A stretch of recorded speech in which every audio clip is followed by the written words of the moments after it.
Welcome back to Bulletproof Mindset, your go-to podcast for health, fitness and entertainment. I'm your host, Dale Crossar, and today I welcome Ross Irving, who is bodybuilder, coach, gym owner, father, husband. I welcome him onto the show, and what a fantastic chat we had. We jumped into Ross's story on how he started as a coach, how he transitioned to online coaching, and how he's living his dream by owning his own gym and facility called Irving Peak Performance. Now, if you are a fitness fanatic, I think we all have those dreams and visions of, oh, it'd be very cool to own our gym one day. Well, this was a great episode to listen to because Ross is truly living that. And for someone who is obsessed with the biomechanics and machines, it's great to see that he's bringing that dream to life. Now, if you're local to the Hamilton area, there is going to be links below on how you can get a day pass or maybe sign up to Ross's gym if you want to check it out. I'm going to leave a link to his social media where you can follow him. A great account to follow. He's always putting out some fantastic content and sometimes a little bit controversial. We definitely got controversial on a few points in today's episode, but it was all tongue-in-cheek and it was great fun recording. Now, I won't spend any more time on this intro. Just one more thing. If you're new around here and you want to support the show, like one of the best ways you can do it is completely free to do is by leaving a 5-star rating on Spotify. It would mean the world to me if you can do this. I'm on the road to 300 ratings. And if you're watching on YouTube, consider subscribing or at the very least, like the video and comment below your favourite part on today's episode. If you want to see Ross on the podcast again, comment below a question that you would like us to dive deeper into and we can look at bringing him back on. And with that being said, I hope you have a great day and I hope you enjoy today's episode. So without further ado, let's get right into it. So would you say, like, as far as your years of coaching and all this sort of stuff, accumulating life experience, the last year has probably been up there with one of the most chaotic years? Oh, I might have, like, and like I said still to you, chaotic? Yeah, it's still chaotic. Like, loads of stuff just hasn't really sunk in. I've said to so many people recently, I feel like me and my wife Nikki, like, we almost bring it on ourselves, and it's like, you've done all this stuff this year for kids and all this stuff, and you're trying to manage it all.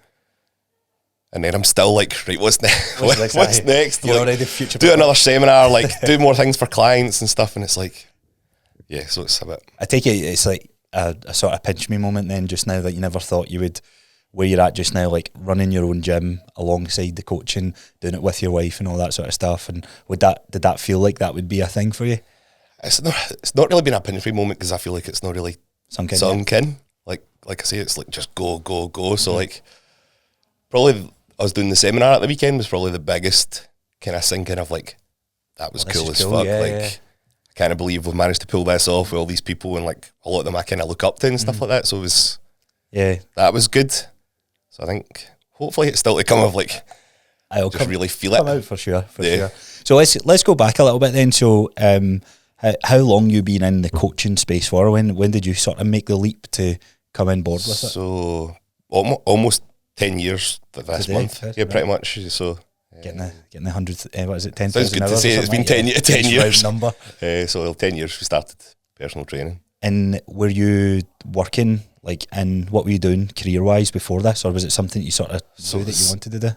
Yeah, it's always something that I wanted to do. Like I'd said to you before, like, my mum was always like, it's not a real job, PT, like, you need to get a real career and that'll be part-time.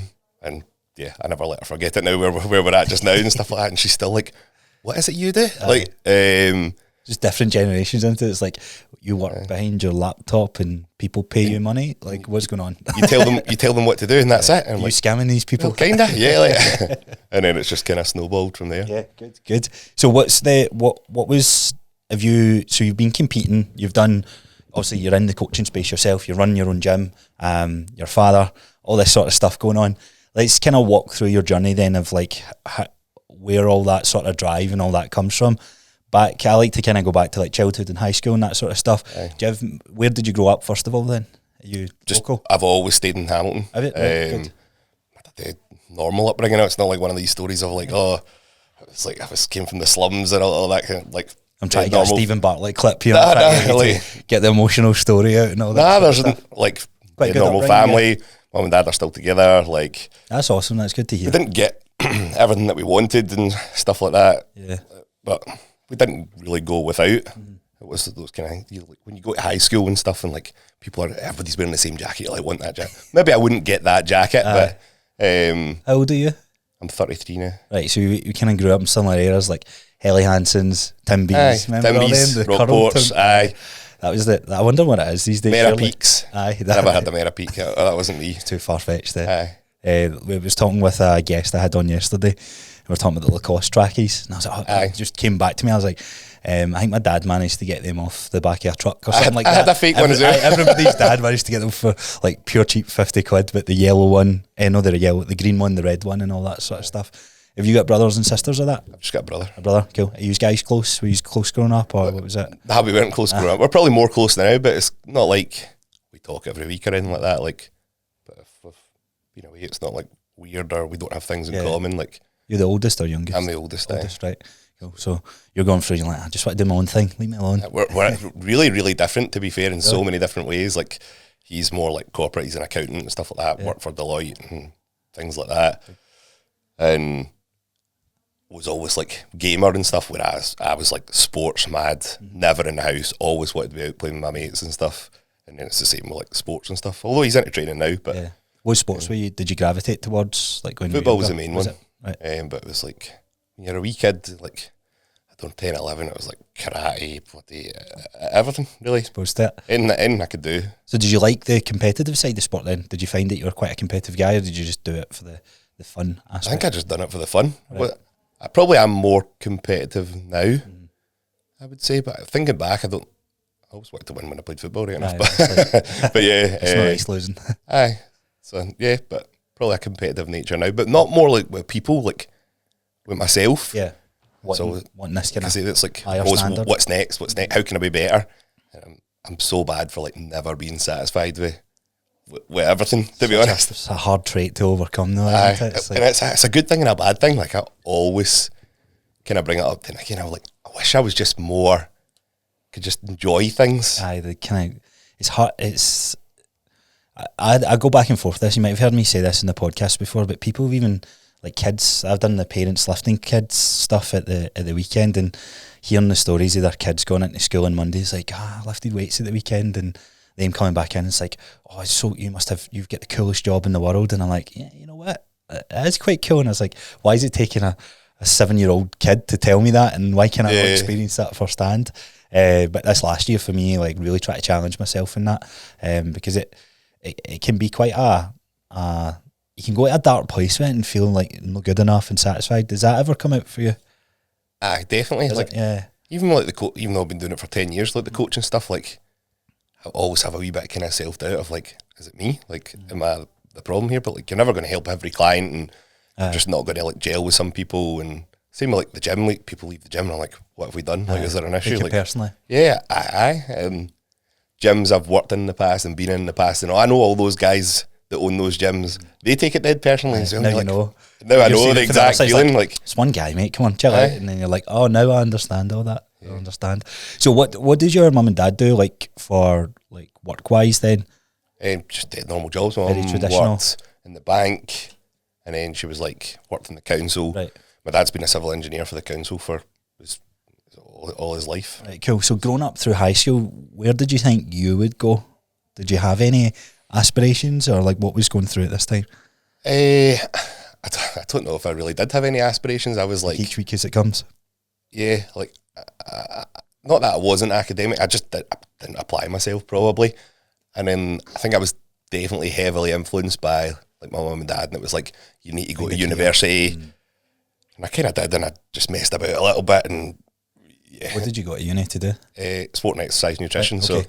So there's a sporting aspect there that because it was kind of like, I don't know what else I'm going to do. Good at I had to go and do something. I was kind of like, what other avenue do I go down? And I don't know if you felt like this at school. It was like, if you don't do that or you go to a trade, then your life's over. They always made you feel like if you don't do further education, there's nothing beyond that. I think it's better now, but I remember careers day, and I was like, I don't want to do any of these, but I feel like I need to pick something.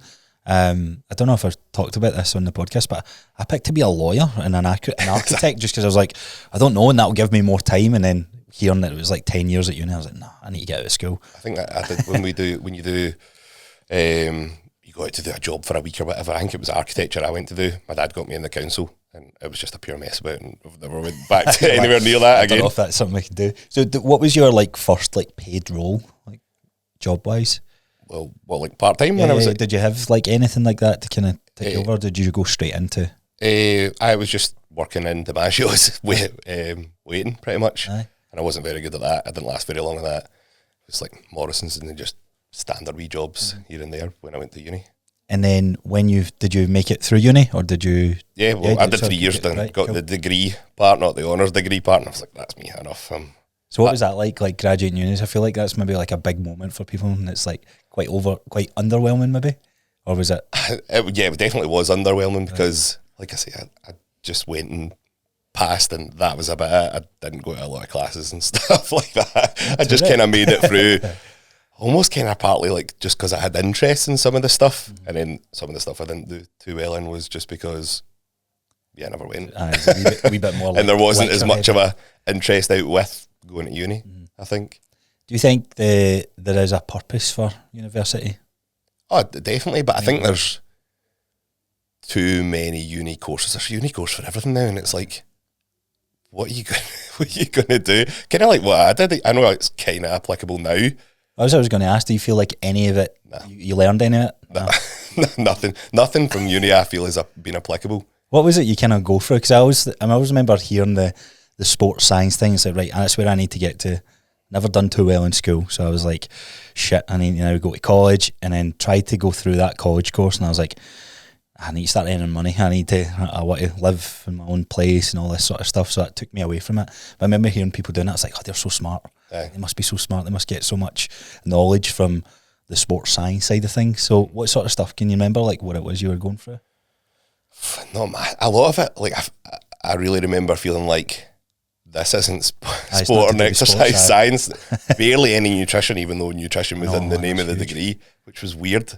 So I think that's partly why I never really applied myself massively in that as well. It's crazy, isn't it? Like, and I take it for you further in your education since then, you've kind of dove right into like the exercise science and the nutrition stuff and all that, and you never had that of just going to half-arse this. You're like, I'm really interested in this. Yeah, which is weird because I've done so many courses since I done one initial course with like guys for M10, which were actually speaking at the seminar. Yeah. And that kind of opened my eyes, and then every course I've done I've like really enjoyed and have applied myself because you see the value in it, and it's like everything people don't apply themselves to coaching when they don't see the value in it, even though they think they do value it. So that kind of thing, isn't it? So you graduate uni, what's next for you at that point in your life? So where are you like age wise and stuff like this? I was 21, 22, right, cool. Something like that, and it was just get a job because I moved to Dundee for uni. Right, cool. So it was like the whole student like life of like you were out during the middle of the week and stuff like that. So coming back home, I was like, I need money. Like I had debt like galore, not masses of debt, but I just knew I had to get money in. Overdraft. So I worked in Ladbrokes, cool. Which was actually all right. Like it was a cushy job. It was a brand new shop. I've had a few clients that, weirdly enough, have worked in Ladbrokes, and for what it does and what you have to do, I think, like you said, great. It's the Saturday, busy, taking bets and stuff like that. Then you watch football on the TV. It was great. And then quickly knew I had to think about something further. And was personal training and all that sort of stuff at the forefront of your mind, or was it? Yeah, but it was still the kind of thing from my mum of like, it's not a real job. Right, so you're torn at this point. So I found a kind of job as a nutritionist. I don't know if you ever came across them, a company called NutriCentre. They tried to like rival Holland and Barrett, but tried to take it a step further and have like qualified nutritionists, sports nutritionists in the shop. But they were just hemorrhaging money because they were paying us good money compared to just normal shop assistants. So I ended up getting a job in one of them. Was there a criteria to try and meet together, or was it just because you had the degree? And you needed the degree. Oh, good. And a certain thing, and then you actually had some like tests and stuff like that round about. Well, because it was a sports nutrition I was doing, round about different things, just stuff with like amino acids. That's the main thing I remember, asking me about amino acids and stuff. How far we've come. And then we went from there. So I felt like that was I think I remember I get paid 19 grand, and I remember thinking, this is amazing. Cushy now. Got to buy the big house, the cars. It just felt like that was a lot of money for me. Like I was on a salary. I was like, wow. And then did that? So that whereabouts was that place? In Glasgow. Right. Okay. And then it just wasn't what I was thinking it was going to be, and then knew I had to get out. And then that's when the PT stuff. I was like, right, I just need to go do this.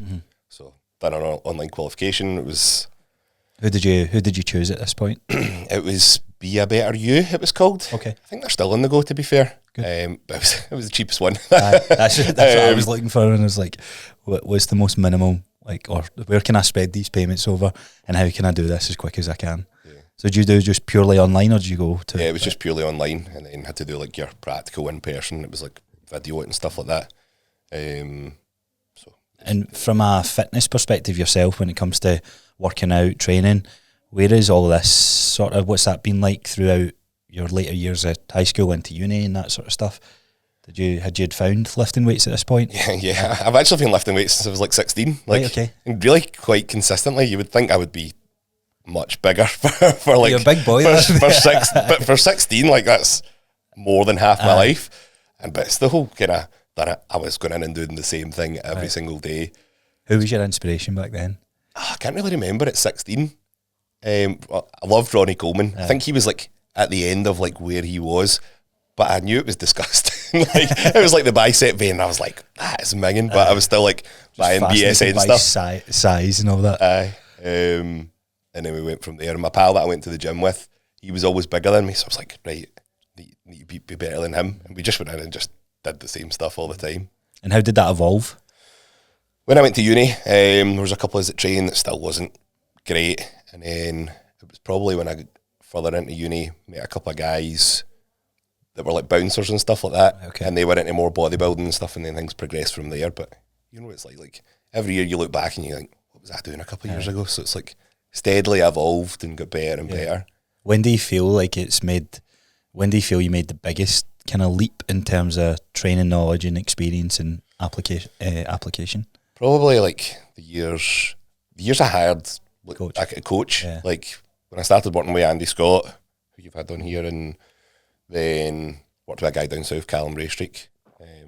They were like the two biggest coaches to begin with. It was over like a maybe 4-year period that things kind of snowballed and started competing then, taking things more serious and stuff. So it just opened your eyes like, wow. And then you know, it's like you pick things up from different people. And what would you say your common mistakes were back in the day then? Not paying enough attention to nutrition. Oh really? Do you think that was the biggest one? I didn't have a clue what I was doing. Like even up till the first year I competed, like 4 months before I competed, my nutrition was shit. I never tracked anything. And then it was almost like last minute of competing. I was like, oh shit, I need to get a coach or something like that. Bring somebody in then. Yeah, and it was my mate from uni, and he had done a photo shoot with somebody. I don't think he'd prepped anybody for anything. And I was like, can you help me out and show me what to do? Because you've got shredded, so like, will you prep me for this? And then... Is that no bother? Yeah, he prepped me for free. We done macros, he done the training, and then went from there. Off you went. How was your first show competing? How was that? Where did you do it? It was PCA Scotland, right. 2017. So it was looking back, it was probably one of the easier preps that I've had. Like for the condition I got to, like I think I was doing like 20 minutes cardio 5 times a week, which is just which I thought was ridiculous. Like, oh man, I remember one time he put it up from like 2 or 3 to 5, and I was losing my shit to Nicky. I was like, I can't do that. No, it's like do that. No problem. Easy peasy. Get clients to do that. That's off season. yeah, pretty much. Just steps for the day. So that's how it went. What made you want to compete then? So was the love for bodybuilding starting to grow, or was it like... Yeah, I think so. Like, it was actually a bit of a joke how I ended up getting into it. So the gym that I worked in, a couple of guys competed the year before, right. And then a few of us were like, right, we'll do it next year. So we were all meant to do it next year, and then I was the only one left doing it in the end. And I was like, the reason I done it was like getting caught up and thinking, it did do my business well, but I thought it would help my business with personal training and stuff, and yeah, it did.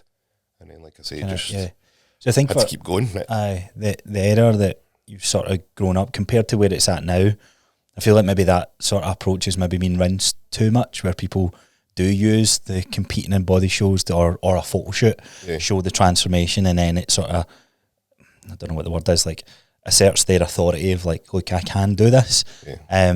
Did you feel that you were able to take what you had learned and apply that to any clients and that sort of stuff? Yeah, I think it probably is really important for coaches to go through the process, to like even just to be able to relate to clients. Like if people want to get in really good shape, if you've always been in good shape, how are you going to be able to relate? So if you need to take it that step further, you can feel what it's like to have to do more than what you really need to do, and uncomfortable amounts of food, and show empathy and all that and be able to relate in all that kind of way. That's not my forte, but I've probably got better over the years with that kind of thing, for sure.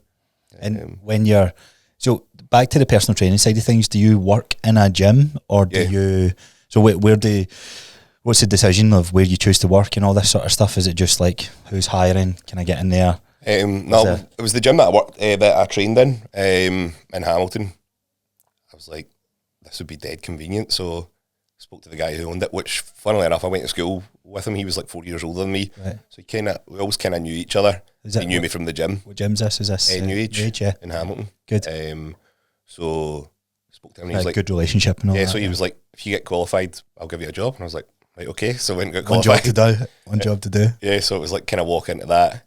I think he had a good idea that I would know my stuff anyway, because I love training. I think that's a big thing. Like, you need to have a passion for it. Yeah, I think passion's the big thing of like what drives people forward, and you make it a career, really. Because everybody wants to be a PT, or it's an online coach these days, isn't it? I think it's the freedom that people are attracted to with the online coaching. But yeah, I was actually just saying this yesterday, like, from a business perspective, when it comes to like the monetary value that for the effort that you put into coaching, I can think of 100 different businesses that you'd be better doing if it's solely on profit that you want to get out of it, and coaching's not one of them. And that's where I think a lot of people struggle with it, because it's like, it can be a quick buck, but then it becomes a high churn if you're not putting in all those hours and care and empathy and that into your clients.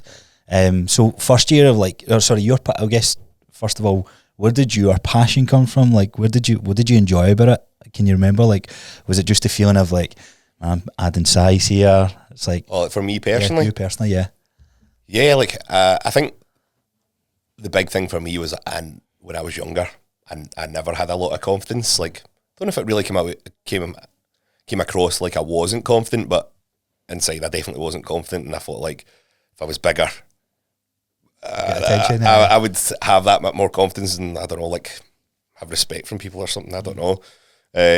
So I think it was just always that kind of drive of like, again, being better. But once I kind of got addicted into like the process almost, it's just been all about me. It's not more to it. It's not for like anybody else, to impress anybody else or anything like that. And it's like, that's the only reason I want to compete one more time, is just to be happy with a look that I've got on stage for me, not for anything else. So we'll stay on the competing side of things, but how often do you see that with clients, into it, where they come to you and it's like, I want to do this because there's a holiday and I want to look good on holiday, I want to do it for the wedding that I'm going to, I want to do it for other people. And as they go through the process, it's like, if they shift that to themselves, usually that's where I see the more successful clients come out of that, because there's only one purpose, and it's for them, and it's for the ones that they love. But it's getting them to be vulnerable, I think, and realise that it's because they're not. It's a deeper issue. They don't have that confidence or whatever it may be, rather than, just so I can feel good on holiday. Like, there is more to it than that.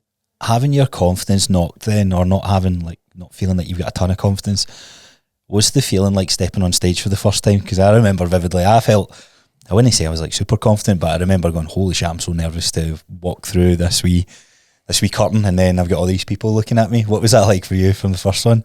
It's definitely a bit of a blur. You just blocked it out, head down. Yeah, and it was just get through it. I remember I was super nervous, but it was that kind of way. I don't know if you felt like this. When I got near the end of prep, I was like, I'm never doing this again. And then it was when I went on stage, I was like, just had the pure adrenaline rush and buzz from it. I was like, I can't wait to do this again. So that's where that is really. So there was a real enjoyment. I was nervous as hell, but there was a real enjoyment of it. Although now when I look at it, like, the thing I like the least is going on stage. But it's the feeling after. The process. What would you say you enjoy about the feeling? Like, what is it?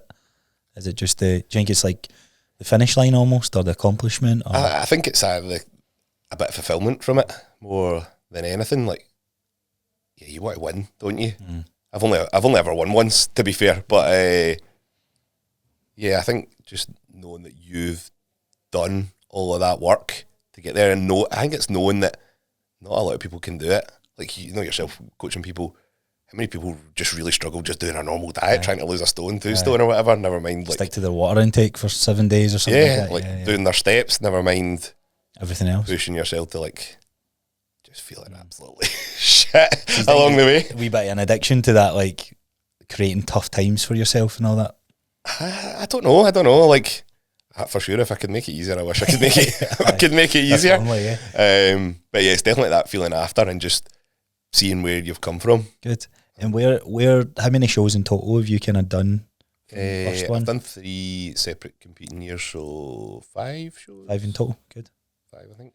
And was the goal in your head to like where? So speaking to Andy, obviously, it seems like when he started this journey, it was like, I am making the Olympia stage. That is the whole goal of my life. That's what I want to do. Did any of that sort of start to creep in for you, or nah, like is it just never wanted to be a pro? Like, I knew I would never be good enough. Like if I gave up everything to put absolutely everything into it, maybe I could be, but I'd be a terrible one. So I don't see the point of like giving up. And is your headspace there now because you've done so many? Because I think when you first go into your show or you first start working out, you're like, at the end of these 8 weeks, I'm going to be huge, I'm going to be this. And then you see it, you experience it for the first time, you're like, wow, it's really hard to build muscle. It's actually, you need to be dialed in so many areas of your life. And I think there's a wee bit of realisation. And you're like, right, let's kind of forecast how long this is going to take to get to wherever you want, size-wise, weight-wise. And you're like, is this really what I want to commit to? Yeah, that's been a big thing because I've always been a really skinny build, like hence why I was saying like didn't have confidence and always wanted to be bigger. So I know it takes a long time for me to gain muscle. So it's like I need 2 years in between shows minimum. This year it'll be 3 years. Right. I was meant to compete this year, but next year now, and it was 3 years the time before and stuff like that as well. So I think you just need everybody's going to be different, and I know I'm not really built to do this, but just enjoy it. Was it a hard pill to swallow at all? Like coming to that realisation, or was it you were already enjoying it? It wasn't like now I know this. Like I think it's just gradually crept in and things change and stuff like that, priorities and stuff. Although it's still a big priority thing. So shifting like priorities then, how long you and Nikki been together? You've been together for a good... no pressure. 8 years. Right. 8 years. So kind of meeting her in the process of all this at one point then? So she started working in the gym that I worked in. She was the sales manager, I suppose, at the time. She came in. And then quickly went to a relationship. Just like hit with the charm. Yeah, pretty much. And then so best I could. So since then, do you think that's maybe one of the things that there's more a realisation that there's more to life outside a competing, or was it? Nah, because she's always like her brother competed and stuff like that. She's really into training, so she's always been dead supportive of it, and it's never been like we kind of live a boring lifestyle anyway. Like, so it would kind of fits hand in hand, but it's just having to give up stuff with like essentially coaching and now the gym and the kids. That's probably more of a bigger thing, I would say. 'Cause it's even just daft wee things of like I want to be able to have more than one cheat meal of like have my cheat meal on the Saturday, but we're out with the kids and maybe we go for a wee lunch. Like, what's the big deal and that kind of thing. So, but then just can't do it. Then it's the part that you don't really see with bodybuilding, isn't it? It's like the whole approach to like maybe like let's take the world of CrossFit or High Rocks competitors. Like, even at the elite level, there's a wee bit more you can get away with if it came to nutrition, if it came to like how it affects performance, because it can be masked to a certain extent, but literally 400, 500 extra calories on the lead up to your show can really dramatically change how you look for how you step on stage.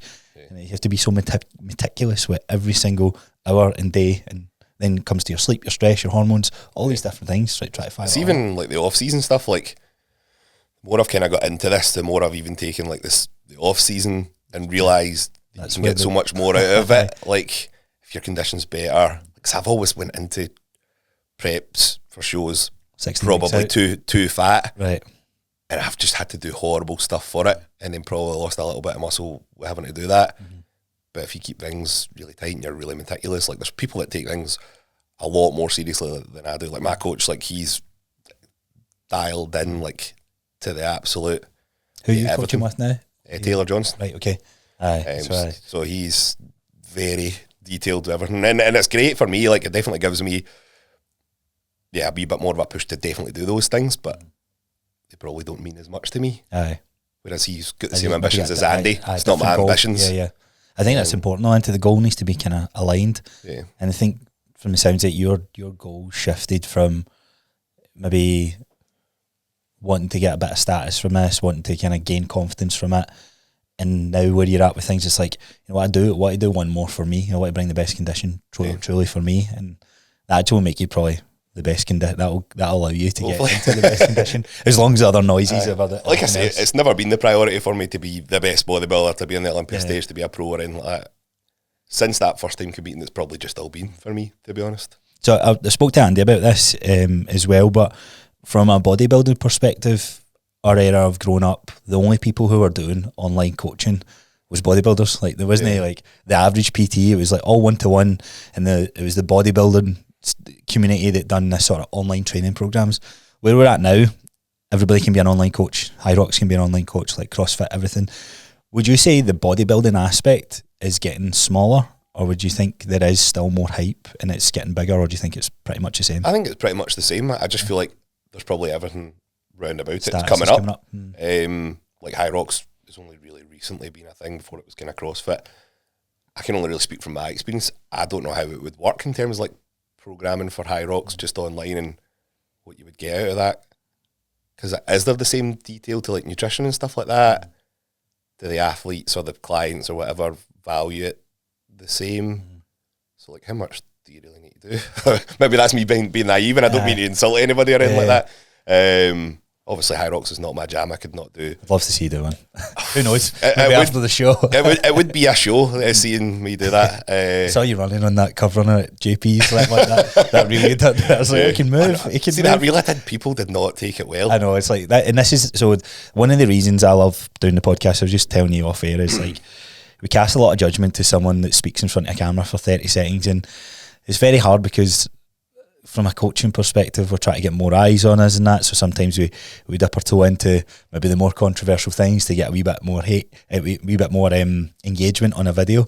But people take that shit to heart. Like, really take it to heart, Even people that like aren't like the big folk in like, for High Rocks, for instance, like just like normal people that are doing it. I'm like, it's just a joke, man. Like you seen me run on that treadmill and doing the ski erg and stuff like that. Like you're winning in this category. People slaughter bodybuilding all the time. So, and that's why I actually wanted to lead this conversation to. So, downsides of bodybuilding for you, and the sort of dark sides where you don't feel there's much light brought into it. What would you say personally it's been for your experience, and then what you see?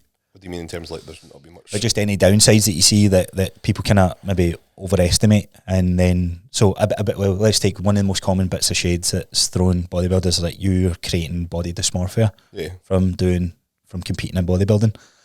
So how would you navigate that conversation with someone? I'm probably a little bit controversial in that. I feel like a lot of people do kind of play on that a little bit, and people like to almost like put it out massively of like, oh, bodybuilding did this to me and did that to me, and I get like it can post shows really fucking hard to like you binge like I especially my first show like done it really badly. I didn't really realise at the time how bad it was. It was only really when it was like 3 months after, and I was like, what the fuck has happened? But I wasn't like mentally scarred or anything from it. I was just like, what a fucking idiot. Should have had like a wee bit more. I don't know. But did you do that after your second show? Yeah, but not as bad. Yeah, exactly. And then the third time, but not as bad. It's the experience of life, isn't it? Yeah. It's just learning from it. Like I say, I don't know. Yeah, I feel like it's played on a little bit. Otherwise, say that again. You think it does?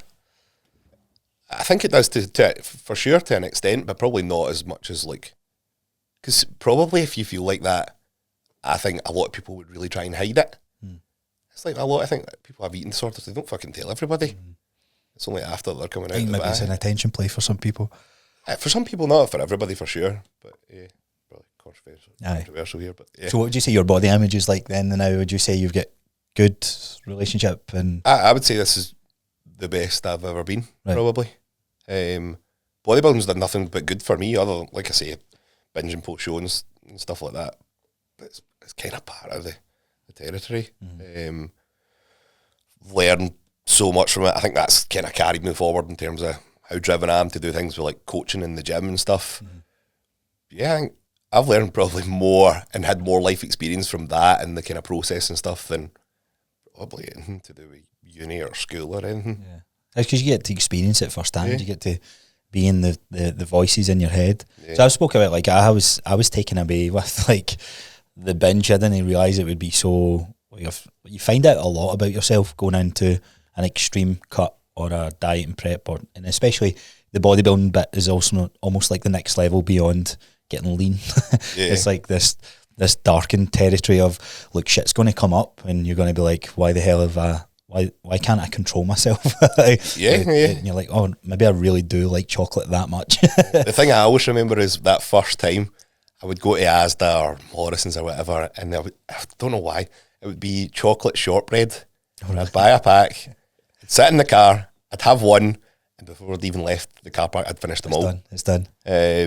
So let's kind of talk about that, because I think that happens to, like, not just people that are in bodybuilding prep. I think it happens to a lot of people when they start reducing their calories and they have these moments of, like, the hunger feeling so uncomfortable. It's like, right, because of stress or something happened and out with their life, and they're like, right, I'm just going to buy this whole packet of whatever chocolate. Yeah.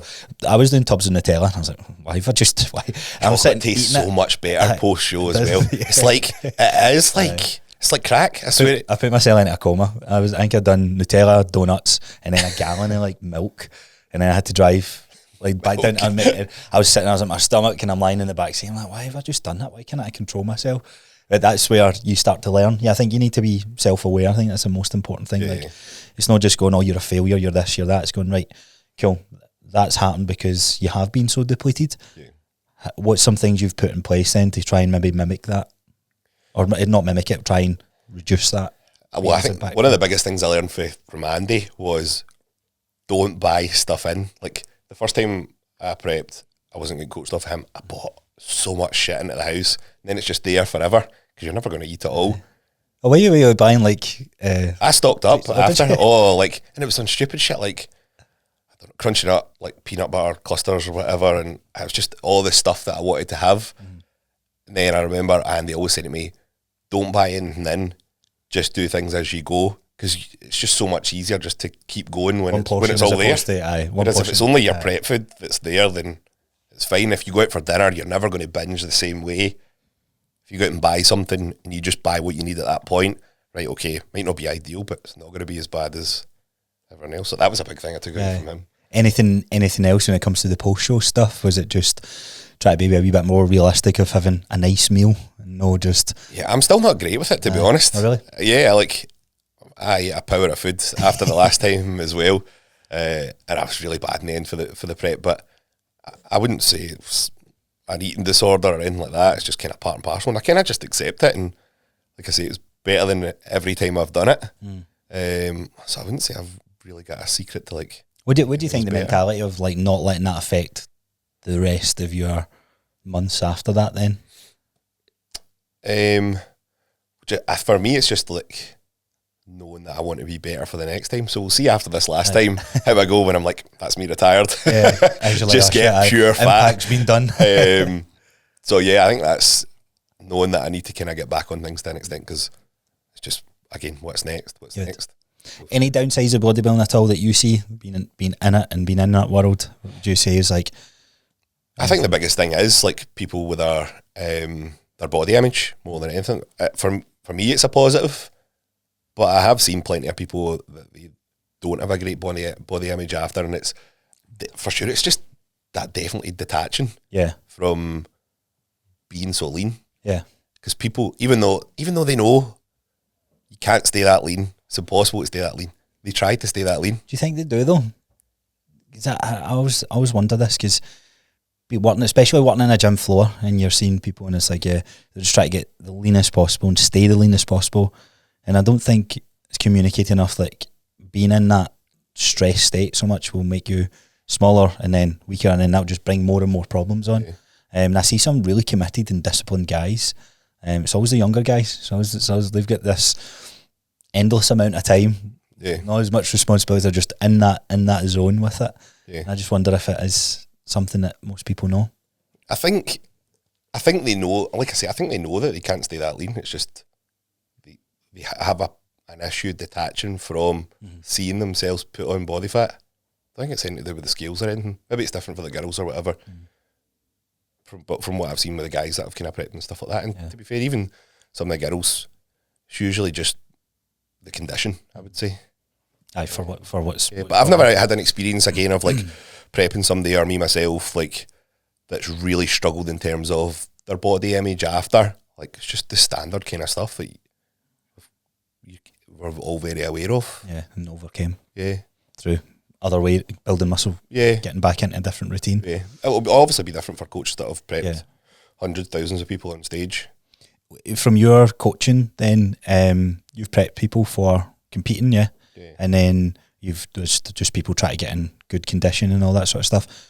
Where are you at with that now? Is that something you enjoy more of, prepping the comp side of things, or? So this is a bit weird that's come up. Like I was saying to one of the boys after the seminar the other day, kind of feel a little bit lost in my coaching now, like in terms of the direction I want to take things in. Like again, talking to my wife Nikki, the bit I probably enjoy the most is the kind of teaching aspect of like, although I don't do any in person, when I take the odd people for in-person sessions or I do group stuff with all the clients and stuff, it's like teaching all the wee things around about mechanics and cues and stuff that I enjoy the most. So I don't know where I'm going to take things with coaching, to be honest, whether I'm going to change the avenue I kind of go down. I'll probably still always coach people, and I definitely do enjoy a bit of like the prep coaching and stuff, but I don't know, I think it's just the whole kind of year coming to the end and that whole burnt out. I've never ever said I've been burnt out in my life, but I think for the first time I'm burnt out. Yeah, you think so? Just with everything. Yeah. So let's kind of build up to like where you're at with coaching, having the gym, kids and all that sort of stuff. So you start PTing alongside all this, so you're competing, you're doing your own training, you're gaining your knowledge. Working in New Age, is that where you stayed until you got your own place? Or no, so stayed in New Age, COVID happened, was kind of doing a bit of online coaching anyway, and then like loads of people with COVID had to pivot. Online coaching was the only way, which really allowed me to kind of build on it, to be honest. And then done the whole kind of, after COVID, dropped down my PT, was doing mainly online coaching, got a business mentor, and it just kind of all snowballed from there. Left New Age pretty much straight after COVID. Yeah. Difference between training people in person then and online to start with, was that like, well, I can help more people, or was it pretty stressful, or was it, did you sort of... I was just being able to work with more people and more freedom. Right. I think, like, when I was working in New Age, like we had there's like a good week kind of healthy competition like between me and Mark, who's obviously uses the studio, and it was like who can do more, who can have more sessions. So like I remember he was doing like 54, 55 sessions some weeks, and I was doing like 44, 45, and it was like always, which you hear loads of people these days and it's like 25 and I'm full, and that might be a better way to go, to be fair. Yeah. I loved it. But we were always just trying to do more. Sorry, I don't know why I've pivoted on that. No, you're the in-person PT, I think, so valuable. And I think I found when I got this place and I tried to do more online, I was like, I really miss just like getting people in and teaching them. So I've created a model that's like, it's either 4, 6 or 8, and I'll see you within that, and then you can move to online. Right. So did you find any challenges then? So there's a difference between seeing someone face to face, because you can read them, they communicate to you better, you can watch their form and all that sort of stuff. When you transitioned to online, was that hard to do at the start, or did you find it wasn't too bad? So in terms of like getting results, I actually found it easier. Right. I don't know if it was just because I had like grown as a coach and I was actually providing more that they can actually get a better result. I think the hardest thing for sure is like being able to trust in people that their training is actually good. Because as much as you like try to get clients to send videos, only so many of them are going to do it. And the ones that do it, they get better results. Always, I find. Whether it's just because you are actually giving the tweaks of the training, or they're actually just more committed to the process, that they're doing everything. I would say that's the biggest challenge. And even now, like when I see some online clients in the gym, and I'm like, fucking hell, man, I need to speak to them about that. Training for 6 months, man. Oh no. Aye. Sometimes you're like, shit. That's what I found when I invited like my online clients to come to the gym.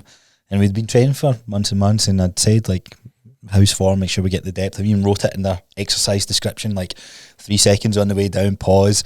And it's like, right, let's just look at your squat. And it's like half squats, and you're like, all right, Yeah. right, cool. And it's like trying not to like, it's really hard. Well, I don't know what your style of coaching is, but I was like, right, I don't want them thinking that they've just wasted their whole time training with me. So it's like, right, what you're doing's good, but good can be better. Let's do this. Yeah. It's a hard pill to like swallow in a way, isn't it? Yeah, definitely. So your online coaching, then that starts to spiral. When does your first kid come along? Oh, not till 2023. Mm-hmm. So they're both really young. No, 2022. Aye. So just as Yeah, so not long after, to be fair. Yeah. Aaron was born. And did that kind of solidify that the online coaching route was the better route for you to take as a family? Probably, yeah. Although it was hard sometimes because you hear everything going on in the background and I'm meant to be working and stuff like that. It's both like hearing him screaming in the background, but then also, right, you'll go see him for a wee 15 minutes or whatever, and it's just like you lose that bit of momentum when you're doing your work and stuff like that. It's your focus. And what's it like becoming a father then? It's great, although this morning was a terrible morning, so it was a nightmare. Maybe ask me on another day. There's peaks and troughs, always. Always at the end of the day, like even if they've been driving you nuts, you have a couple of hours and they're down and stuff like that. The amount of times I say to Nikki now, like, I pure love our kids, like, as cheesy as that sounds, like, I'm not an emotional person, like, right, not a big lovable person or whatever, really show that kind of thing, but like, they definitely do change you. Bring it out, yeah. I don't give a shit about anybody else, like, but, right, yeah. but they're like the top priority now, which is yeah. weird, really weird for me, to be honest. So first kid, and then what is it? Wee boy and girl. Two boys. Yeah. And then second kid. So do you always kind of vision having more kids, or what was sort of like that's what we was. family wise? Like number 2 is a little bit of a surprise. Oh right, okay. Yeah, so fair. It's been chaos just because they're both so young. Yeah. And it'll probably be a good thing in the years to come because they'll be so close and probably make things easier for us rather than like 5 and just born or something like that. It's like 2 totally different stages. Yeah. I don't know how people do more than 2 kids. Really? Yeah. People probably say that. Then you've got one of each. Like people probably say that with like one kid, and then even for me who's not got kids, like sometimes we look at our like my niece and nephew, even my dad and my stepmom. I've got not a surprise stepbrother, but they had a surprise baby, and my stepbrother's 10 now, but I remember him being raised when I was like in my like early-ish 20s, and I'm like, how can people raise kids and do their job and do all this sort of stuff? So you do kind of, you're always thinking, oh, I can never do that, like, but yeah. I think when you're in the situation, I think you always make it work. Yeah. Always make it work. That is the big thing that people say to us all the time, like, how are you doing what you're doing? And you just do it, like, there's nothing to it. Like, were you scared about anything? No, I don't think so. Like, probably from a selfish point of view of like how it's going to affect my training, but we've worked it really, really, really quite well between the two of us. I think that's the big thing where definitely experience with clients and stuff. Typically when they have a kid and like things don't go well and they kind of get training and stuff like that, it's usually because they're not working as a team. So we just tag in and tag out. Like, sometimes you need to train, times you don't want to train, and just at awkward times and stuff, you just need to make it work. And I think you're going to need to put the 2 kids down tonight, and the other one will be away doing whatever they're doing or whatever. Yeah. And was Nikki, is she coaching, or is she in the gym world all the way through this as well? Like, yeah, so she was sales manager, then general manager, and then she decided she didn't want to do that. She wanted to do PT, so she was then doing PT and then fell pregnant. And then, so as this is happening, are you building like an online presence together or separately in your own sort of world? Separately, yeah. Although the kind of branding that we kind of put was similar. Right. Separately, yeah. Everyone was separate. Bouncing off each other and all this sort of stuff. Yeah. So you said you went down the mentor route. Was it Mark Coles you went? No, I used Phil Graham. Phil, right. Because, Mark Rathern, who I'm pals with, he was using him. Ended up working for him. And I was like, looks like it fucking works, so let's do it. Let me see what that's about. It was a bit of an eye-opener, to be fair. Was it? Sure. What was it? What was opening about it? Just how money-driven it was, which I didn't like. I still find it kind of baffling. Like anybody that goes in, and I don't mean this to be like Slate and Phil or any other mentor. Like, it's like you go into the program, right? You need to charge £1,000 for 3 months up front, and it's like, why? Like everybody's service is different. Like somebody could have been coaching for a year or 10 years, but you're all still to charge the same, which is, and it's ridiculous. I think it's ridiculous money. Anyway, and I can imagine that'd be you're like, excuse me, like what would be your prices in that time for like 3 months of coaching roughly? Oh, when I first joined there, I think I was 100 or 120 a month. Right, so he wanted me to charge 3-4x times your actual thing. So do you ever deal with imposter syndrome? Do you ever get any like you don't feel good enough or all that sort of stuff? Like yeah, definitely. Did that enhance that? Yeah. Fuck. In the end, it definitely helped a lot. Like for sure, I can't say too many bad things about it because I got everything I needed out of it. I ended up getting a lot of confidence out of it. It definitely helped, even just in terms of like a coaching side of things, even though they are kind of really salesy and money driven and stuff, like helped a lot with like being able to coach. Even clients. The structure. Sometimes it's just a bit of structure you need, And a lot in belief, like they did a lot of mindset stuff as well. As cheesy as it sounds, with like affirmations and all that. I went through a big phase of like doing morning affirmations. Like, remember what you were saying? Nah, but I had a list wrote out as on my whiteboard, pinned to the whiteboard. You're gonna be Mr. Olympia one day. It wasn't quite that, but it was just things that like I knew I wasn't at the time, but like wanted to be. Believe it. And I would read it to myself like 2-3 times in the morning, and then just crack on. That's really interesting. And David Goggins goes on about all that stuff, doesn't he? I think it's pretty powerful. James, who I used to do the podcast with, he tried it for a stint. He believed it gave him the confidence. I think it really depends on what that internal thought process is like. You know what it's like. You can easily talk yourself out of something. Think about your sets in the gym. Like you load up a weight, and if you're not in the right headspace for it, it's not that you're not strong for that. Your mind's not ready for it. So sometimes getting your mind ready, and it's, like you said, there's all this mindset stuff that can be cheesy, and you can hear the same story over and over again. But it's so true. Like getting your head in the right space, and I think that's what the affirmations can be. Yeah, definitely. To kind of set you up. So when you're like business wise, does that grow and grow and grow? Like what's where does the vision then become of? I take it through this whole process, like anytime someone starts working out, we all have this wee dream idea. It's like, I'd be cool to own a gym one day.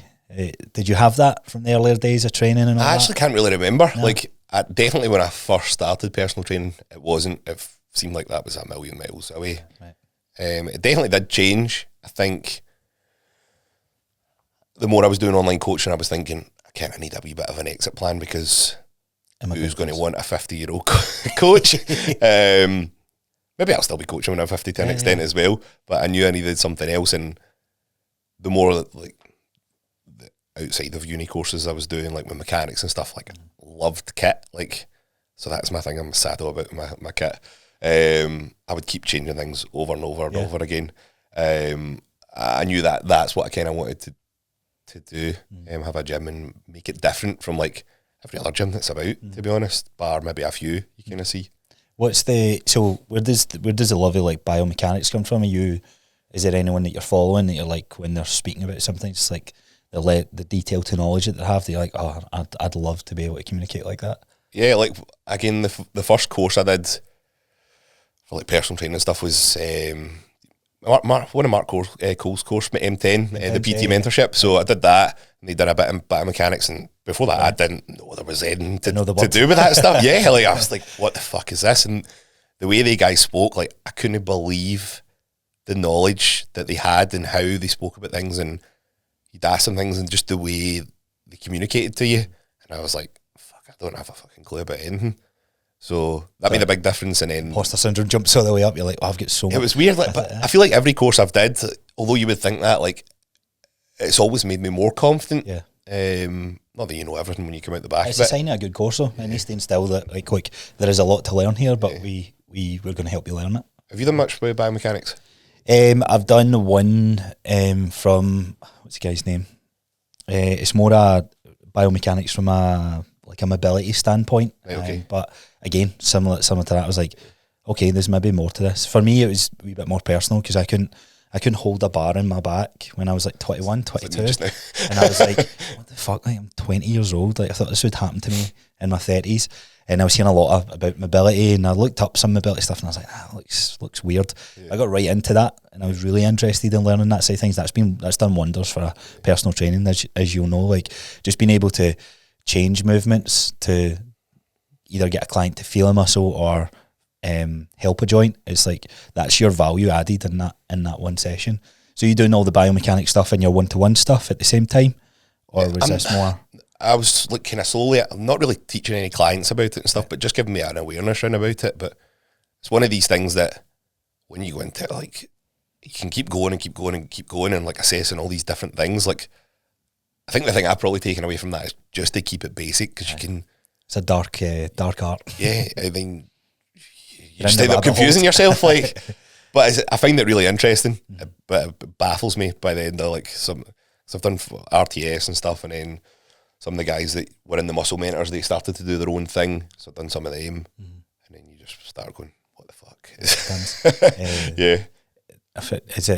Do you watch any Dr. Jordan Shallow stuff? I've seen some of his stuff. So he's very big on biomechanics, and anytime I hear him speaking in podcasts, I'm going to need to listen to this 3 times, man, because it's like, it's a very high level of detail, but there is I can understand the interest in the spark. Is it him that does Prescript? Prescript, yeah. So he's got the Prescript one.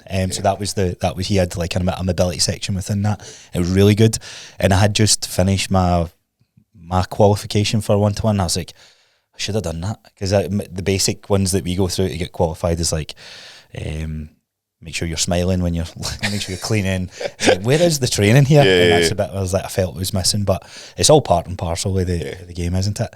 So your business growth then side of things from the online stuff, as you're training, is there a plan to get a gym, or was it, you were saying out there, it was a bit of a spur of the moment? So talk us through that. Well, I just kind of started to look for units. Like, I'd spoke to some other people, and then a guy actually that worked in Extreme, he was looking at the same time, and he was like, it's murder trying to get anything. He's now got his gym as well, Joe Murphy. Do you know, he's got Rise Gym and East Bride. Oh, right, yeah. So he got his first. I was still kind of looking. It was just so hard. Anybody I went to, they were like, didn't want it to be a gym and stuff. And then just driving down this road in Hamilton one time, and I just seen a to-let sign, and I was like, that's weird. I didn't even realise that there was a building there. And then that night I was on all the sites again, couldn't find it. And I was like, why is that not there? So it was like 7:30 on a Saturday night in October, and I was like, I'm going down there to see if that's available. And then seen the wee email, and it's we move shit, and it's my client's dad that owned the building. I was like, shit. So I phoned him straight away. I was like, is your dad letting a building out? So just kind of snowballed from there, and then that's where we went. So it was a lot bigger than what I was intended to be. What was your vision for the gym beforehand, before seeing the place then? What was it you were wanting? I was just planning like a really small, kind of intimate gym with like trying to make it the best kit I could. Like, just a lot smaller version than what I've got there now. And then just the rent was so much more. And then when I spoke to some people, they were just like, bigger risk, bigger reward. And then it's like, shit. Did you know what the average price was for like gym rents and that? Where did it? I was just going by size of the building, so I was like looking at like buildings that were maybe 15 grand a year and stuff like that. And I was trying to look at like, anyway, I don't need to pay business rates as well. I know. Do you need to pay that in the one you're in? Yeah, but the council have been so slow at actually. All right, good. They've told me how much, but they've just not got back to me. It's like all these unhidden costs that you don't really know. So did you know much about what it would take to run a gym, open a gym and all that? Or was that just like, no. I'm going to make this work? No, I just kind of taken things from like gyms I've worked in, gyms that I've trained in, looked a lot at like kind of independent gyms about that I liked, and it was great because every person that owned a gym that I spoke to was really, really helpful. Like the guy that owns Limitless in Cumbernauld, he's great. JP that owns JP's has been great. Mm-hmm. The guy that owns Performance Gym in Ayrshire, everybody's been dead sound about just not like they're giving me hundreds of secrets, but just been dead nice. Like, I think it's a big misconception about like the coaching space and just gym space in general, health and fitness, because you would think, oh, you're trying to fight over the same sort of market share, but we really all came into this because we want to help other people feel a healthier, fitter version of themselves in their own ways. And the rate that the population's going, we're getting worse and worse and worse. So it just means we need to help more, encourage more of the independent fight and all that sort of stuff. So what was your favourite parts of the gyms that you were working out that you were like, right, I'm going to make that happen? So obviously kit was one of them, right? Yeah, kit was one. I think it wasn't like necessarily like certain parts. It was just like I liked the fact that this gym was really welcoming. I liked the fact that the way this layout was, the way that they ran things, that it wasn't necessarily massive things of like, I would really take that away. Just as you would be, you wouldn't walk into the gym and go, right, that's the bit I like about the gym. It's just the feel of the gym. So I wanted to make sure that we always had somebody right at the front desk that you walk in, somebody's welcoming to you, they'll always ask you how your day is, that kind of thing. And I know that's really, really small. So powerful. But all the feedback that we've had in the 5 months that we've been open is just how friendly the gym is. And then a massive thing that I took away, that again, it was from the guys at M10 when I went down to their gym. They know their shit. Like, so I wanted to make sure that this wasn't a gym that the staff were just PTs. Like, I wanted to make sure that everybody is fucking good at what they do. So like, hence how we do training days. We get people in to do training with the guys and stuff like that, and I do team training days with them. And I've got it in their contracts that they need to do CPD rather than just like pay your rent and on you go. I don't care what you do, like, because everybody's representing the brand essentially. So good. That was a big thing for me, really. So let's talk about like so did you save up a bit of money before you get in this place? Like, so it sounds like it was in the cards to open one. Was there like a number you were trying to hit? And then not necessarily. Like, I've always been quite good with managing my money because my mum's really good at managing her money, and she's always been on it. She's the kind of person that would switch banks to get the £250 that they're offering you, and she would do it everything. She's, don't know how many accounts she's got. I don't do that stuff, but just being good at kind of saving and having stuff there. But it wasn't necessarily saving for that, and it was just when the opportunity came around, we were like, what can we do here? What can we afford? So me and Nicky were like, right, we just pull money from everywhere. So emptied my eyes. It's crazy how you can make it work. Yeah, isn't it? All the money out the mortgage. Totally remortgaged. All the savings. I was going to ask if you had the opportunity to buy a house or buy a gym. It's like, what one day do you go for? So you got a house at one point. Yeah, we had the house 6 years ago or something like that. Right, good. And then got at a good time. Market's done a good thing. Yeah. And then that's when we were like, well, obviously, where do we get money from? And we were looking at loans, and we just heard like business loans were murder. Yeah. And then we just pulled everything from anywhere that we possibly could do. Did you have to do any loan side of things? No, we ended up not doing anything. Good. Because obviously I like my kit. I was considering all the time and still do.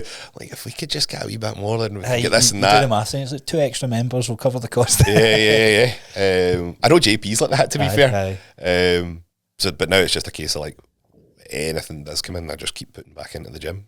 So what was the thing when setting up the gym that you were like, man, I didn't realise it would be like this? Like, how many times did you plan the layout and then change it and all that sort of stuff? So loads of people have asked me this, and I've not changed the layout at all. Like, right, so you had the vision, you were like, straight from what I wanted to do, everything is exactly how I imagined it, which is weird. It's all just worked nicely, and even when we've added pieces, it's just worked. So yeah, just luck. Because I know it would be a pain to move things about now. And then has there been any sort of like, is there any like unrivalry competition or anything like that? Or is it, Hamilton's not really got any, like, what's the independent gyms in Hamilton? Block 9's in Blantyre. There's Maximum Gym underneath the Palace. Oh, right. Oh, yeah. Shut down, started up a couple of times. I didn't think they were still open, but I don't really know, to be honest. Like, from my side of things, like, I just look at it like we're trying to be completely different. So I'd never really look at it like there's competition. I don't know if that's best pure egotistical of me or not. I just think how much wasted energy you can spend going, what they doing, instead of just going, what do I want, what do I like, and how do I approach this? Yeah. So I'm not really looking at like at all of like what they're doing. I'm actually looking at the gyms further away, and again, and taking it the things from them more from an inspiration standpoint of like what's cool ideas that we could be doing. And again, what bits of kit I had as well. Who's got a good relationship with it, with whoever. So what's your favourite pieces of kit then that you got that you're like, fucking, I'm living my younger self's dream right now? Nothing probably that's like from when I was younger. I really wanted that. I love some of the Watson stuff that we've got, although Watson sometimes gets a bad name biomechanically. It's solid stuff, but the hack squat that we got, just because you can adjust so much on it, it's one of the ones you can adjust the angle, the foot plate and stuff. The kind of big multi-gym that we've got, the prime row that we've got, those kind of things. Kit that you wish you had then? What's on the wish list? Some of it's kind of on order, to be fair. So last night I just bought a Cybex Bravo, so love the Bravos. Would like to get some more prime stuff as well. I was in a hotel gym in Las Vegas, and they were kitted out with all prime stuff. Is that right? One of the best gyms I've ever trained at, and I was mental. Like, what is going on here? Why did they like everything was prime? What was the hotel? It was the Venetian. Okay. Honestly, I'll show you. That's where I'll stay. Definitely, because it's like a bodybuilder's paradise with all the kind of. I think they had everything. It wasn't just a standard like press leg extension. It was like every movement and biomechanic you can think of. There was a machine there for it. Right. It was so cool. In terms of like kit and pricing and all that sort of stuff, going into it, was there a business plan as such, or was it like I'm just going to hope that people want to train here? No, like everything was winged. Like it's kind of been like luck and passion, I think, is the way things. I love that. Honestly, I feel like that really is why it's been a successful so far. Is just because we're both so passionate about it. And just having something that we've kind of always wanted. Like I'm purely just creating the gym that I want. Like selfishly. The bits of kit, like whether the members want or not, I'm getting that because I like it. And it seems to be working. I just said this yesterday to John that was on the podcast. You heard the Aroma, I had him on, so it was Lindsay. Yeah. So he started this little coffee shop way back in. So he's in his 60s now, and he's very successful, right? And there was a common theme when I was asking, like, he had, for example, a roll shop, and then one of the biggest differences that made a massive difference marginally with the profit that he made was bringing in, it was cakes and then bringing in rolls and baguettes. And he was just like, I thought, if I go to this shop, what else will I want to buy? Yeah. And that carried through his whole business life, and it's allowed him to snowball and grow more as a business and as a person. So going on what you like and your intuition, I think it's one of the best things to do. Yeah. Because equally, if it doesn't work out, you'll go, right, cool, lesson learned, on to the next thing. Yeah. It's like the binge. And I've no qualms about like swapping things out as well. If like it's going to make things better, like you say, if it doesn't work, people don't like it, then and I don't like it, then I'll get something else. What's the scariest part been for you, Nicky, and obviously having a young family, taking this risk? Was there anything that you were like, oh, were you on the fence with anything at all? It probably was just the money thing, like because we were taking everything we had from everywhere. If things didn't go right, but everybody was just saying to me like, if it doesn't go right, what's the worst that happens? You just need to sell everything that you've bought. So you would probably lose money, but we wouldn't be absolutely fucked. Like if we put 100 grand in, we'd at least get 50 back, surely. So well, I hope so. So that could go back in and you just start coaching again more. I'm still coaching, to be fair, but so that was another thing question I was going to ask. So since like getting the gym, opening the gym, what does your daily routine look like Monday to Sunday? Like how have you? I'd imagine 5 months on, it's maybe a wee bit different to when it started. Yeah, definitely. What did it look like before it started? Was it? I was really before the gym. I was really regimented. It was a pure mess. The start of this year, as we were opening the gym, just because. Shit had to get done. I'd be in the middle of check-ins. I get a call. You need to be here and open the gym up for whatever, or there's a delivery or something else, or so it was just all over the place. Before, like I say, it was really regimented in terms of time you kind of get up, start check-ins, walk at lunchtime, whatever it would be. Did you have to drop your clients down a wee bit since you've opened up the gym, like not having a higher? Yeah, I've kind of gradually, not that I'm dropping clients, but like not really pushed it, so it would just be a gradually. And I'm still kind of feeling like it's still a bit too much. So it's trying to get that balance. And I've been saying this to loads of people. It's like, if I can keep coaching to high standard and coaching a lot of people, then I don't need to pay myself in from the gym.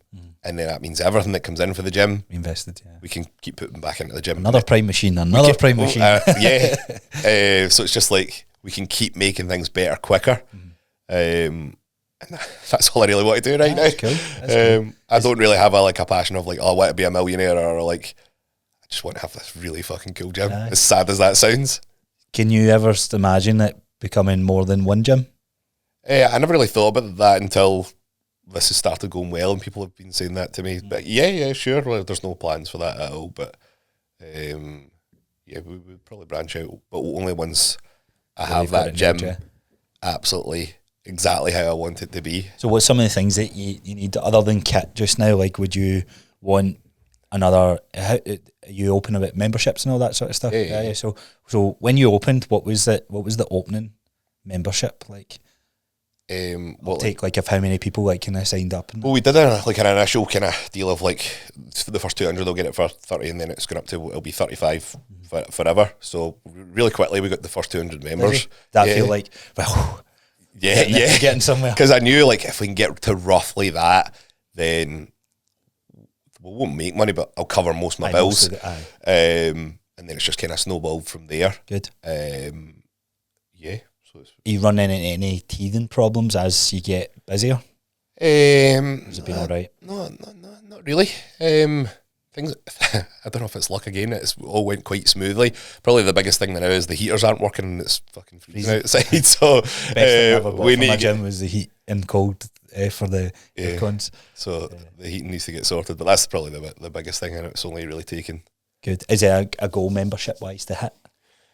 No, like the goals I set at the start of the year we've hit already, which was amazing. Are you open about that, or do you want to kind of keep that to the side? I think at the start of the year, like January, when we announced we were opening, I think I wanted to have 250 members by the end of the summer. Right. We had 250 members by the end of the first month. That's awesome. And I think I put by the end of the year, I wanted like 350. And I think we're sitting at about 450 now. That's awesome. So there's a guy that uses a studio. It's the only person I've met in life that has really got me to think the goals that I'm setting are way too small. Because then you need to be realistic as well. You don't want to go, 1,000 members by January opening. It just seems ridiculous. But he's the first person. He's like, why does it need to be ridiculous? And he kind of opened my eyes of like how much more detail you can go into your goals. And you're like, but it just doesn't. So Gio McNee, so I've done a couple of podcasts with him, and he's kind of made his own success through different business ventures, property, and all these different things. And he's like, when you're envisioning your goals, he asked me like, what was your goal for the gym? And I was like, I'd like to have X, Y, and Z. And he's like, it's too small. I was like, what do you mean it's too small? Like, I can never imagine, like, this is like a 5-year goal. He's like, nah, it should be a 6-month goal. I was like, fuck, am I really thinking that small? And he just got me to open my mind. I was like, I suppose it kind of makes sense, but I think the important thing is when you hit those goals, you reevaluate and assess to go forward. Yeah. What is the big goal for you then that you'd like to kind of finish a year on? Is there anything, or is it just survive and get through the next couple of months? I don't really know. I've never really sat down again and like reassessed of like what. It's just kind of gradually changed of like, all right, hopefully by the end of the month we can hit this. So like probably by the end of the year I'd like to hit 500. I'd be delighted with that, knowing that we'll be in a good stable position, and then hopefully get a January boom like every kind of anybody involved in fitness does at that kind of time of year. Are you getting any feedback from any members leaving in that you were like, never really thought about that? I don't think we've had anybody really with like, maybe they're just not telling me that they don't like this or they don't like that. I don't think. I think right at the start, somebody left because they didn't like a couple of the bits of kit, which I was like, fair enough. Like, because really hitting you deep end. No, they were bits of kit that I was like, well, they are just kind of stopgaps anyway. That they will get replaced, but I'm not going to be like, oh, please stay. We're going to replace them. Like so. But But yeah, it's all been really, really positive feedback, and then with people leaving, it's like they're moving or whatever, or it's a bit further than what they thought it was going to have to be and stuff like that. But It's part I and probably parcel will of the game. need to like reassess goals again, because I never really looked any further than the first year. I was just like, get it off the ground. And it was good, like obviously your episode with David Hatt, he's quite big on like goal setting and stuff. The 10-year plan. And I bought the book that he was on about as well, which I've not had an opportunity to do anything with, so I need to try get and the audio format. I need to pair it up with your cardio or something and get you through it. I need to make some time to actually do that, and it's the whole make time to work on the business rather than in the business, isn't it? So would you say how have you balanced that so far? Do you feel you've just been working in it, like doing? Have you found yourself like painting, putting kit together, putting the mats down? Like, has it been like you and Nikki and help from some friends and that sort of stuff? We got the guys that did the main fit out, Gym Unity. They were really good. They done loads of stuff for us, but otherwise it's just been like drips and drabs of like doing things kind of steadily and getting things in, and had to paint and stuff. I stupidly should have got a paint gun from the get-go rather than painting the whole thing. You'll see patches of paint like so I just got the big hex lights put in recently, and I had like really dull lights for the gym before, so it made this kind of dungeony look, but it wasn't great for videoing in, so I was like, I'll get a hex lights. That's obviously lit up the gym, and I'm like, oh shit, I didn't actually do a good job painting this place, so I'm going to need to paint it again. It was just part and parcel. Anything you would, like knowing what you know now before opening your gym, and if you had to kind of reopen it again, what would you change and why? The flooring. All right, okay. Because we've got that, I don't know the name from it, but I would get the speckle one. I would get the spec because it's easier to clean. So that'd be the reason why. As many times I'm mopping that floor out there, and I'm like, why did I not get that? And you just because it was cheaper. That's why we got it. So and it's so expensive. I know. I'm just going to have that as a base layer out there, because if you lift it up, it's just what have you got concrete under? Yeah. How are you finding 20mm mats then? Did you feel they're thick enough? Yeah, so it'd been all right. For deadlifting and stuff, we've got platforms, so it's really 40mm, so it's fine. Yeah. I think because it's like an old church floor in there, so it's up in beams. I'm like, that bit's a wee bit softer. Is that right? So I'll need to double up the flooring. But yeah, that's the one thing I would do as well as the flooring. I think I would have bit the bullet and just put the money into the spec one, because the cleaning's hard, but also the dirt, like it just stays there more. Yeah, definitely. And that's only 5 months in, so I know. Never mind a year or two or whatever. So anything else that comes to mind? I don't know if there is anything really I would change.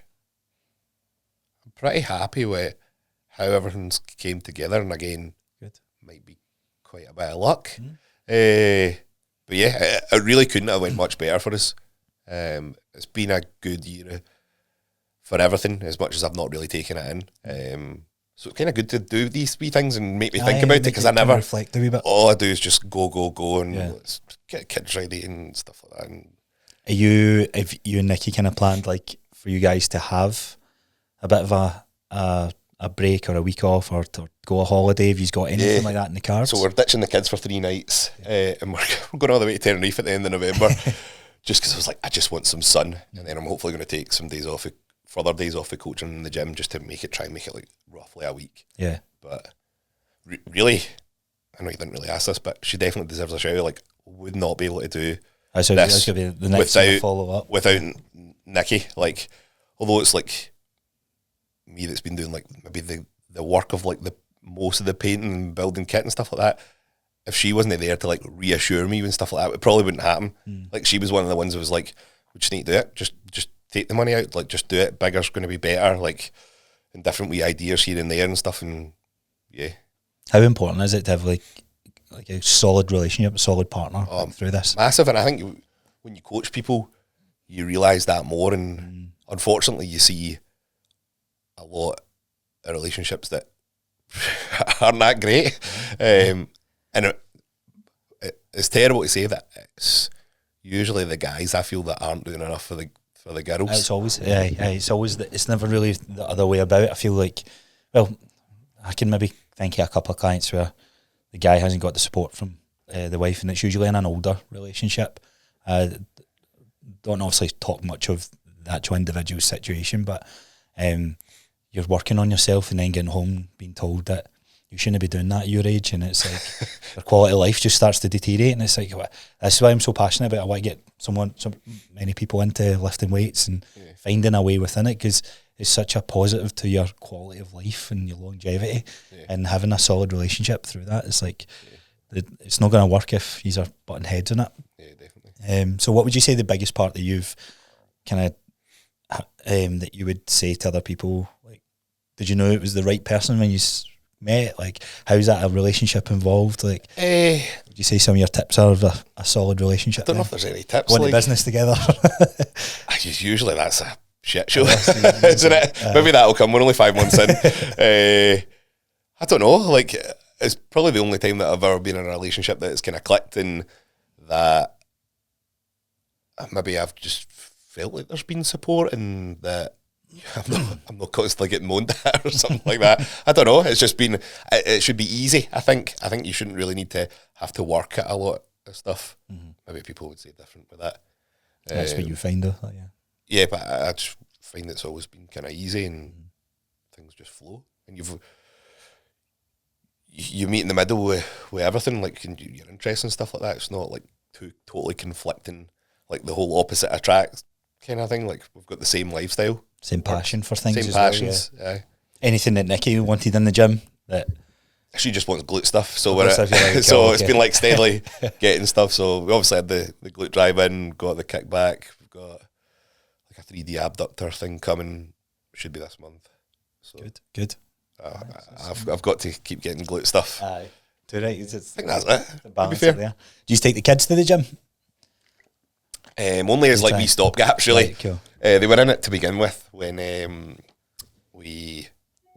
we'd opened and stuff. They run about and stuff, but they come down like in between nursery and stuff like that. That's a bit good. And they chat up the members pretty much, like just give them the eyes, really, and they all fall in love with them. So, how hard is it to? You might not have experienced this quite yet, but in gyms they can always be a dickhead. They can always be the obnoxious ego person. Right. Have you had any of that, or how you think that? I actually just had my first kind of encounter of this on Monday night. I wasn't even meant to be on shift, and I had to deal with this.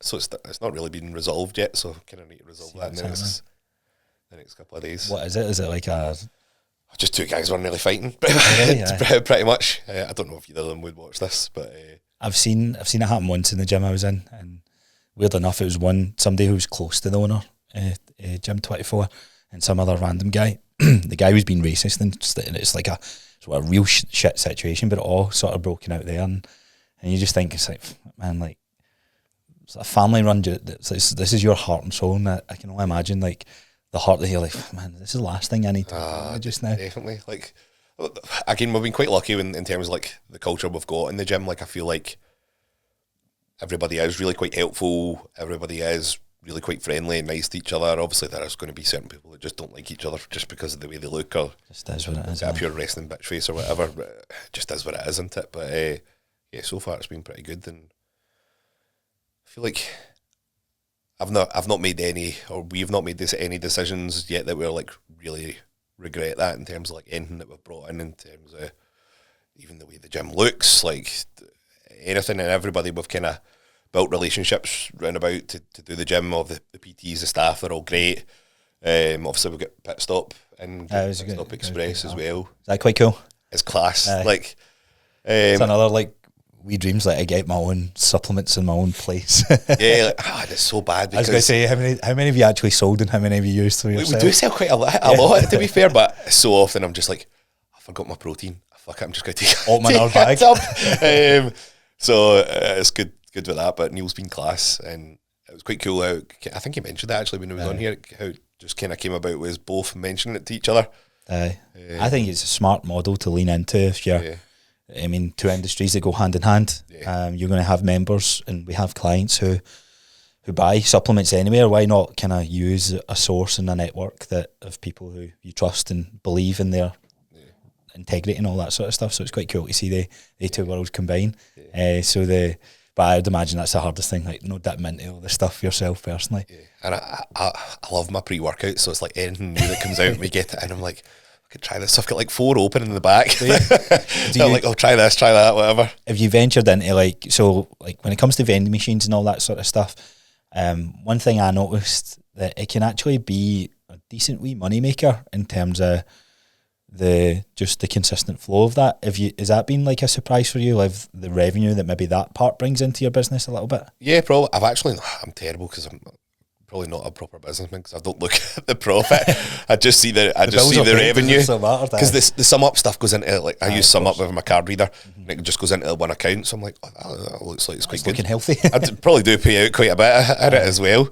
But yeah, it is surprising that the amount that it's turned over with just the supplements from us. Never mind whatever Neil does, and now he's got a couple others coming up, doesn't he? And Limitless and stuff like that. Yeah, I'm going to do something in here as well with the group stuff, because they were all asking me like, where should I buy this? And I'm like, so I'm going to meet with them and just say like, I'll buy some stock off and let me see how well I can funnel it through here. But see, open gyms, I think it's the best place to have them. What about like, do you do like protein shakes or anything like that? Is that something you're going to consider, like coffees or anything like that? We do coffees and stuff like that. The monsters sell like nothing else. People love their energy drink. I'm surprised at actually how many people drink energy drinks. As much as I slaughter it in reels and stuff like that, people still do it. Come in, can of 3D, can of Monster or whatever. How hard is that from a... Obviously, you're like, you shouldn't be having Monster first thing in the morning. You're like, but there's a vending machine in my gym that you can buy it from. How hard is it to like balance it? Just like, here, if you want to pay an extra. If you want to do it, I'm just keep my mouth shut. It's crazy. If it was my client, I'd be like, don't do that. It's like banning the codes we going into. Yeah. We don't actually have a vending machine. We just sell it all through the... Oh, is it just through the... Just a fridge, just through the shop we sell it. So, is your gym open? It's got open times and close times, yeah? Yeah. Right, so decision not to run it as a 24-hour gym, what was the thought process on that? Well, it's partly we kind of got told, because we've got some residential roundabouts, we kind of got told, don't apply for it. They'll probably tell you no and reject your planning. But also, we were kind of thinking that with the vibe that we're trying to go for, with it being, I know people at 12 o'clock aren't going to care, but like midnight, but we want it to be that when you come in, you get a welcome, like everybody's nice. So there's a pure kind of like family feel about the gym. So that's the biggest reason why we never went for that. Would you ever want it to be like ran? Because if you look at JP's, for example, very like a unique kit and all that sort of stuff. A lot of trust goes into the members to allow them to come in and that sort of stuff. Were you just not interested in that? You know, I was interested, just like I just wanted the gym going. So I think partly with people saying that, well, pretty much the landlord and the guy that was running everything for the landlord was saying they're probably going to say no if you do this. Well, it's just like, it's just not worth it. And probably now that we have been open and seeing the problems that go on, I don't know if I would have the trust. GP has a lot of trust in people. He lets them pay, do the card reader themselves and stuff like that. Definitely wouldn't. I seen it in Gym 24 in Wisha.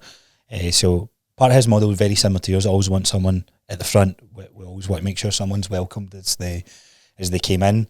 But there was a shutdown process, and then he had like a coffee bar. He had a vending machine, but he had like a lot of the supplements and the merch and all that staying out. Also had a lot of cameras and that in there anyway, but it's like 24-hour gym, so making sure there is a lot of trust that goes into that. I don't think anything happened, but it's silly things like is there an emergency button, is there a call out, and that's like thousands and thousands of extra pounds that need to be spent on the business from that side of things. What was the most like overlooked expense that you were like, fuck, I didn't realise I would need to pay that? Comes to mind. Probably the flooring. Is it still flooring? Flooring. Was well aware of the rent, knew the rates, that kind of thing. Had a rough idea with like the bills and stuff like that. So I was kind of aware of all that stuff. There's nothing else that really took me by. It's just probably the wee things you forget about, like toilet roll stuff like that, that I never really budgeted for in the beginning. But you're like, oh, you do need to do that stuff. How many folk are shitting in here? Yeah. Oh, you got showers and all that? Yeah, showers as well. So we kind of budgeted for all that stuff that we'd put in. So yeah, good. Talking about the personal trainers bringing in, then I think this is quite important as well. Did you headhunt a couple of trainers that you wanted there, or was it like a natural conversation spurring with some people? Well, pretty much my clients that were PTs, I approached them first, and everybody said yes, so that was good. So it's good because I have pretty much kind of mentored them for a period, and two of them have coached me for like 5 years. Oh, right, yeah. So they know how I do things, and they know how I expect things, and I know they're definitely on the wavelength that I'm on. And then another guy, Lewis, who just competed this year as well. He had done a bit of personal training before. He'd just been doing a bit of online coaching, and he's a young guy, so I thought he'd be quite good. So he was another one of my clients. So they were the first three, and then it was a guy that approached us just as we announced that we were opening. He came over as well. Good. Is there a limit of how many people you want to have in the place? Yeah, I don't want to do what like a lot of gyms do, and like just ram it full of PTs just for money. I think that's a lot. I think like there's some gyms that I'm aware of that they've got like 20 PTs. I know. Like what the fuck? I know. Because so how I've always thought about it is, and even though we've got Daniel the physio in the gym, it's like we all refer to each other and we all build the business together, and your individual businesses together. So like we refer to Daniel refers to the PTs, and Daniel naturally bring more people into the gym. More people will become members if the PTs are better. And then obviously if anybody inquires at the desk, or like myself for personal training, we pass them on as well.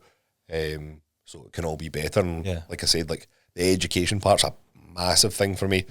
Just making sure that we've got the best PTs, and if they keep getting better, we have a better reputation, and it'll just kind of snowballs from there. In the PT model, what's the model that you're running? Are you paying PTs? Are they doing hours for you? Like how did you? It's rent, so they pay rent. I've got one PT that kind of does part rent, cool, part shifts. All right, so it does some shifts for you, and then he's kind of slowly dropped them down. So he was doing all shifts to begin with, and then as he's got busier, he's dropped the shift. I've seen this being one of the biggest headaches that the gym I went through before, just because it was like we'll do a half and half model, we'll do one model, and they just ended up with like like 7 different models. One thing, and he was like, right guys, this is it going forward, because it was just you want to please everybody at the start, don't you? You kind of want to find a good fit for all, but I think you're in the early stages of this. You don't do classes or anything like that, no? We had the intention to do classes to begin with, so we put a studio in. Why?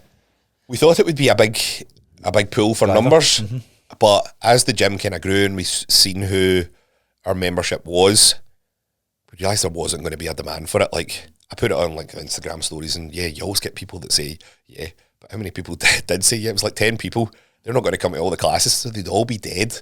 And I actually spoke to Manny, who owns Gym 24, and he was saying the one thing he would change if he could would be to scrap the classes. He said if he got rid of the classes, it would more than half his stress that he's got with the gym. So, have you read any books by like any gym books at all?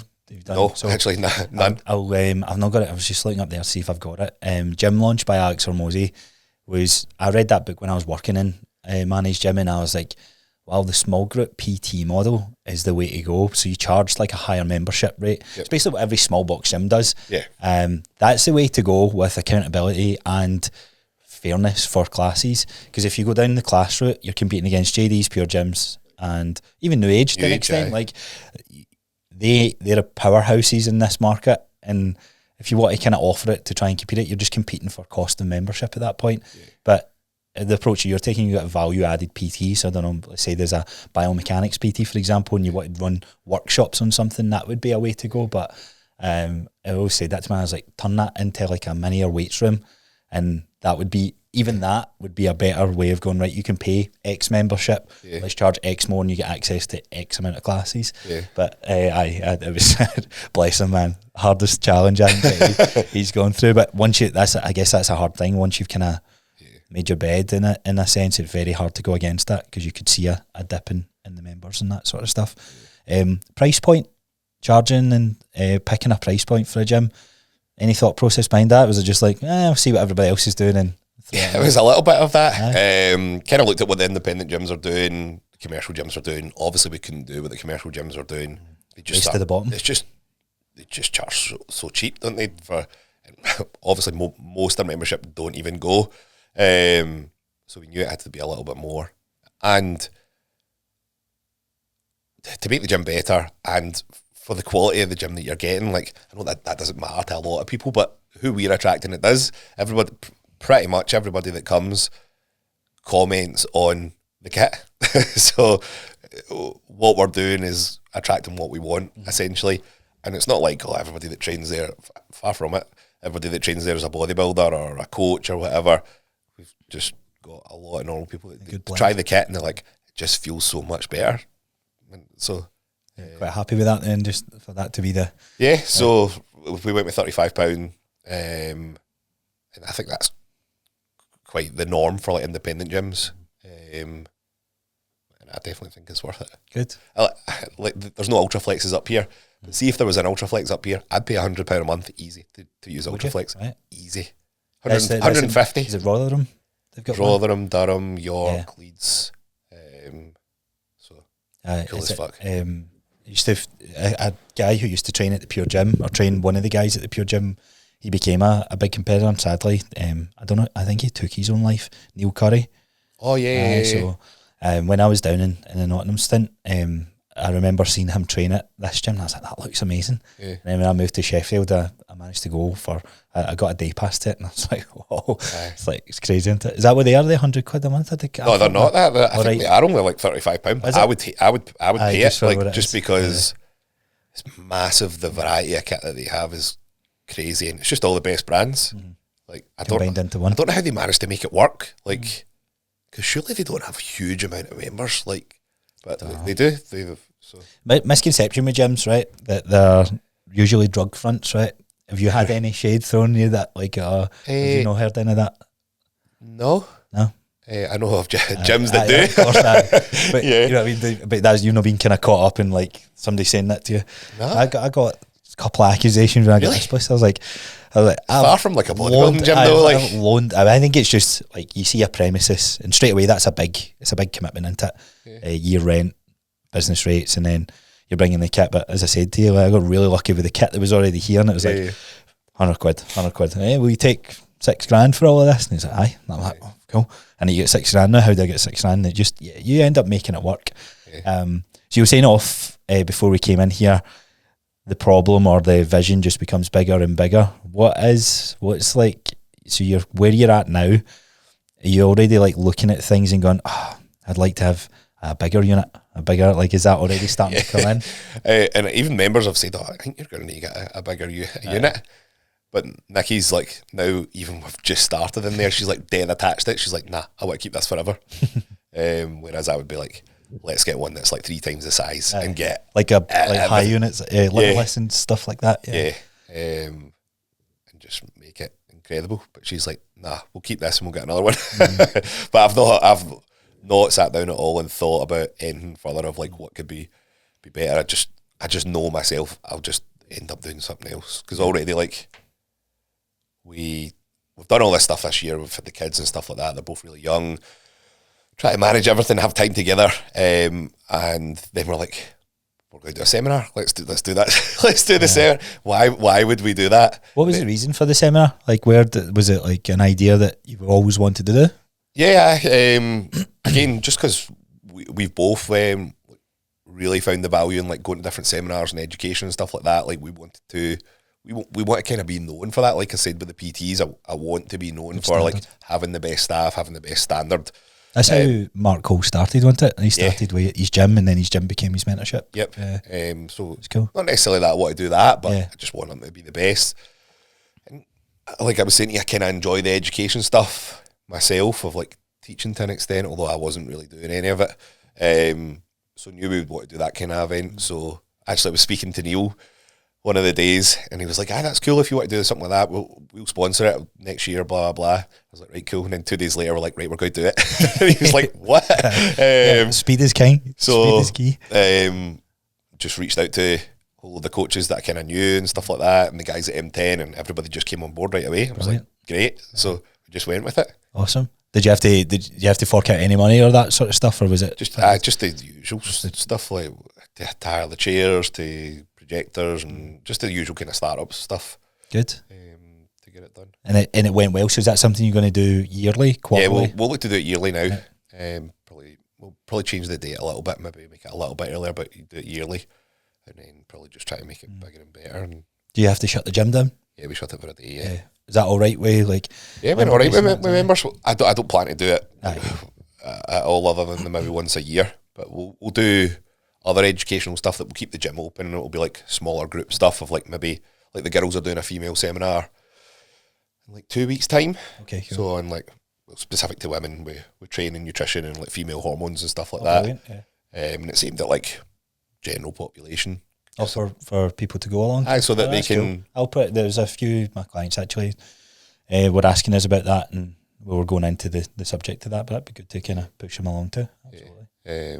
So they'll do that, and then I'll maybe do a biomechanics one next year or something like that. But yeah, that's the ones that I've planned. Yeah. Did you speak at this one? No. How do you think you would do speaking in front of crowds? I thought I'd be fine. Like if you asked me 5-6 years ago, not a chance. Not a chance. But I think just with coaching and doing stuff online and just talking on Instagram all the time and stuff like that, it's just I find it dead easy now. But then when I stood, I was just doing like the kind of comparing or whatever in between introducing people and like a wee bit in between. When I stood up, I was a wee bit like started talking, and I was like, and I could feel my voice pure cackling. It's just retro, isn't it? But I said to people, and they're like, "No, you seem like you were all right." And I'm like, "All right, okay." So yeah, maybe I will at the next time or whatever. But it was good. All the guys were really, really good. Everybody spoke really well. I was actually surprised at how well everybody spoke. Mm-hmm. It was like they'd all done it like a million times, which was great. It's also good for them as well. Like if you're doing something, it gives them the opportunity to push that part of their business career, or even just the skill of speaking. Such a hard thing to grasp, isn't it? Yeah. So before we wrap up, I kind of wrote down a couple of things like quick fire questions and all that sort of stuff. What I want to know though, what is the most overrated piece of kit that you believe gyms have? Oh, overrated piece of kit? You're asking the wrong person. Do you like them all? I just love kit. What's he on that treadmill or something like that? A skier. I don't know. Push and pull. Off the top of my head, I don't know. I would utilise everything. I'm a weirdo. I'm a sucker for it all then. Yeah, that's where my passion lies. Equipment. If I could get a job designing equipment, I was gonna say, would you manufacture? Do you think you'd ever venture into that world? Wouldn't have a clue what I would be doing. No. I'd love to do what see like Jordan Peters is doing now for like granite and like just giving his input and stuff. That'd be brilliant. Aye. I don't know if what I would suggest would make sense, but I think it would be very cool to see what the next 10 years has in store for yourself, because very quickly, like where the gym's at just now, I think it's always thinking like, oh, that'll be 5 years down the line. You're like, oh, that was 2 months. That was 6 months, and it snowballs fairly quickly. Got me thinking then this equipment thing. Like, you got a ski erg in yours? Yeah, we do have a ski erg. You used it? Yeah, I do actually. I do hit I'm telling you, High Rocks is just round the corner. I do hit once a week now, just because normal cardio was just boring the hell out of me.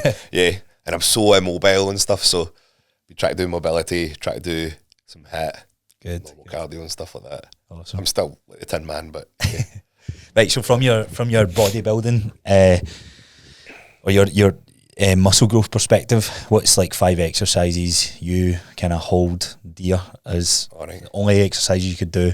Right. What would you stick with in your biomechanics world? Not necessarily in biomechanics world, but just because I am attached to them. Probably hack squat would be definitely 1. RDL would be 2. An inclined dumbbell chest press would be 3. I would need to put in some kind of delt movement. Probably like a cuff lateral raise, not a press. And then, I don't know what else. Some kind of row. That prime row. Oh, is that? Yeah, that's meant to be awesome. Yeah. Or a T-bar row. They're my two rows, aye. Favourite muscle group to train? It depends on my mood. Does it? I'd probably say legs, not because I really enjoy training legs, but I love having just big going legs. on the hack squat. The hack squat, love that. I've got shit legs as well, but all right. They can be strong. Right. I love getting on the hack squat and just loading it up and just seeing if I can hit a new PB. So this next one, I was laughing at this. I remember seeing it when you posted it originally. I went back in your Instagram and was just kind of doing a wee bit of research. Right. Do you need to make noises in the gym when you lift? You don't need to, but it helps. It's certain. You think it does? I honestly think it does. Yeah. I think it's just all mindset to be fair. placebo as well, but it definitely helps me. And some people that have taken away from that rule have actually done it, and they feel like it's helped as well. I don't know. I don't know. The world a better place with grunting. And the sets I find that are the best are the ones that I'm like pure locked in and I'm grunting.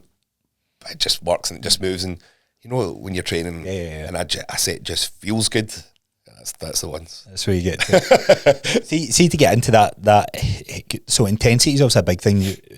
I've seen you communicate time and time again through your Instagram. The intensity to kind of get in the headspace for that set. Was some things that do you go to a dark place yourself, or is it like just getting locked in and just getting used to getting locked in? No, I'm the opposite. I don't go to a dark place. I think of like what I'm trying to do. Right. So envision the movement or the goal. The goal. Right. So I'm going to be stepping on that nothing to do with the movement. Right. Like I don't do visualization that way. Like of like stepping on stage, whatever. Having bigger legs, whatever. I'm going to be sending this check-in on Sunday. I need to train like this. It's not really a dark place, but thinking if I don't fucking do this, my legs aren't going to get any bigger, or this isn't going to change. That's the thing that. Do you communicate that to clients to try and think about, or do you just let them kind of go on and do their own thing? It depends on the circumstance and the person. Like, I don't have a huge abundance of clients that are all like mad bodybuilders that are going to be grunting away and stuff like that. So I know not everybody's going to be like that. So it just depends on who it is. Yeah, good. So another like comparison one here. Do you like running or anything like that? No, you hate running. Could you imagine me running? I know, but I'm just trying to gauge like where was the best way to set this question up. I do plan when I finish bodybuilding to run once a week. Oh, do you? What, enter into hybrid?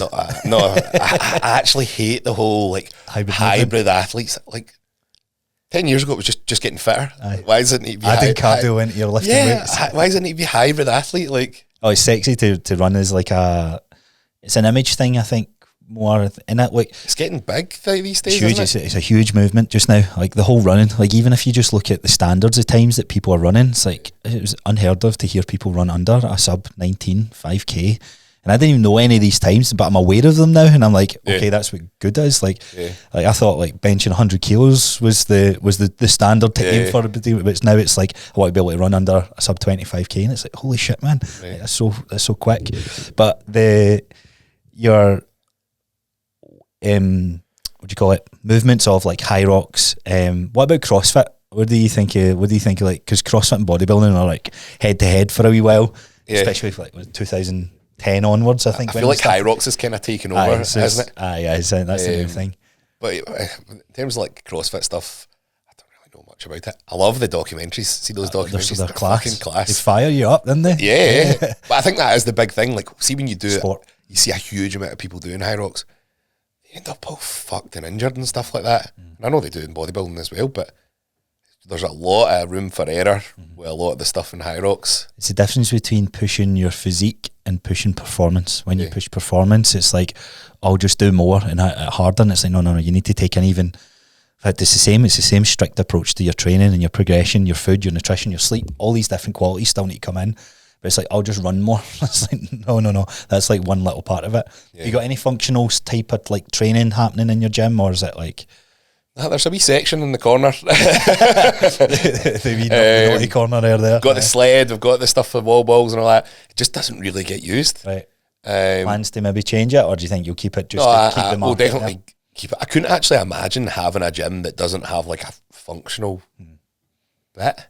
Probably for me in a year's time, not that I'm definitely not going to do high rocks, and I'm definitely not going to do CrossFit, but I might do a day that I do a circuit. Just more movement-based type things. Yeah. And the whole cliche, doing it for my kids so I can actually move and chase after them, because they'll be running rings around me at 5 years old if I'm the way I am now. So. Do you think that's a downside? They like try to add mass on and compete and all that sort of stuff? Or do you think I don't think so. Like, it depends on the person. Like, just because you've neglected other areas, right? I'm massively immobile, but see Andy Scott, I said that to him. Most mobile bodybuilder I know. Yeah, and then there is some guy like Big Andrew Jack does the splits on stage and stuff like that. I can't fucking do anything like that. So it's just neglect and laziness, to be honest. That'll be the next chapter of your life. Yeah. So the question I had here was like, which one would you rather do, is high rocks or CrossFit, if you had to pick one? Can I be good at them? It depends. Well, let's put it this way: you have to commit to a 16-week training split. From where I am just now, Yeah, high rocks. Would it be high? But if it was like could fast forward and I could be good at it, I'd rather be better at CrossFit. Aye, more That's compounds, isn't it? Controversial again, but like I just feel that high rocks is like poor man's CrossFit. It's like I think it's a lower tier, and that's why anybody can do it. Yeah, that's why probably why I don't like it as much, because you can just jump in to do it and it doesn't really matter. I get so much hate on this. I'll clip all these up and throw you out there. Don't worry.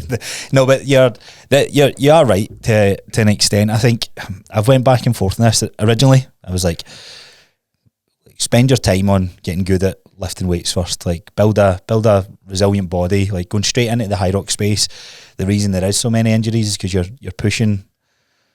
You know what it is? It's like I always say, like CrossFit and high rocks type of things. It became like glorified PE class. It's like that's what it taps into. And you said that, not me. I did say that. The ego within us. If we were good at PE, life has gotten its way. Now we're approaching our late 20s, 30s, whatever. And this event comes up, and it scratches that itch of, oh, I can get that feeling of being good at sport again. Yeah. That's why people love the marathon runs. It's like, how many people did you know that's like, they don't do any training? It's like, oh, I'm signed up to a marathon. And it's like, I just feel like high rocks I can understand because it's different things. I just feel like a marathon would be so boring. It's a big commitment. It's a long time to be just doing the same thing. It's the achievement. I know it is. And that's really what it comes back to. But high rocks, this has created a buzz for, I think, those types of people to scratch that itch. And my hope is that people do it and they get that buzz, but if it edges them into fitness, it's like, okay, I'm actually feeling better about myself. But to continue to do those same 8 movements, like you're going to fuck yourself up. You need to bring a more balanced approach to it. Would you say you're still quite big on the bodybuilding side at all? I'd say I'm less of the bodybuilding side, but bodybuilding taught me. I actually thought bodybuilding was the only way you could sort of grow and all that, like having that mentality. But this is the thing, I think CrossFit, bodybuilding, high rocks, and you can correct me if I'm wrong, functional, hybrid, running, whatever category, all the strongman, powerlifting, they're all camps. And I've actually found to take bits or even do cycles and phases in different camps makes you an overall person. And then if you go through them all, you then go, I actually really like that one. So that's where you spend majority of your training. But it's like me, I know the less I move away, because I don't have machines out there, the less I move away from machines when I go to a gym, I'm going to use machines because I don't have the luxury of doing that. But my heart's in, I like compound lifts for training. For if I only do 3 days a week of training, then I'm going to pick exercises that are just firing more muscle grips. And could I build more specific muscle by doing isolation work? Yeah. But I don't know if my days are gone of that, or maybe it'll be a 12-week period in my life where it's like, right, the quads have shrunk a wee bit. It's time to blow them back up again. So I'll be signing up to that. That's where I'm at. What about you? What would you say? I'm just all in on bodybuilding. Can you ever see yourself changing? No. But like I said, I do want to incorporate some more rounded fitness to my life of like run once a week. I'm going to get slaughtered for that as well. Run once a week, do some HIIT once a week, do some mobility, just so I can probably feel better. Yeah. Because there's definitely moments in bodybuilding that you just don't feel good. So that's really, I think, where I thought, I was like, shit, if this is what training's about, I don't think I want to train anymore, because I didn't feel good. Like I felt big, the biggest that I ever was. I liked my appearance in the mirror, but things like going downstairs for a coffee and coming back up, I'm like, fuck man, like that was hard. Like things like just reaching over for things, just not having that. It's really hard to communicate. It's like just not having the ability to do that, and there's a feeling of fitness.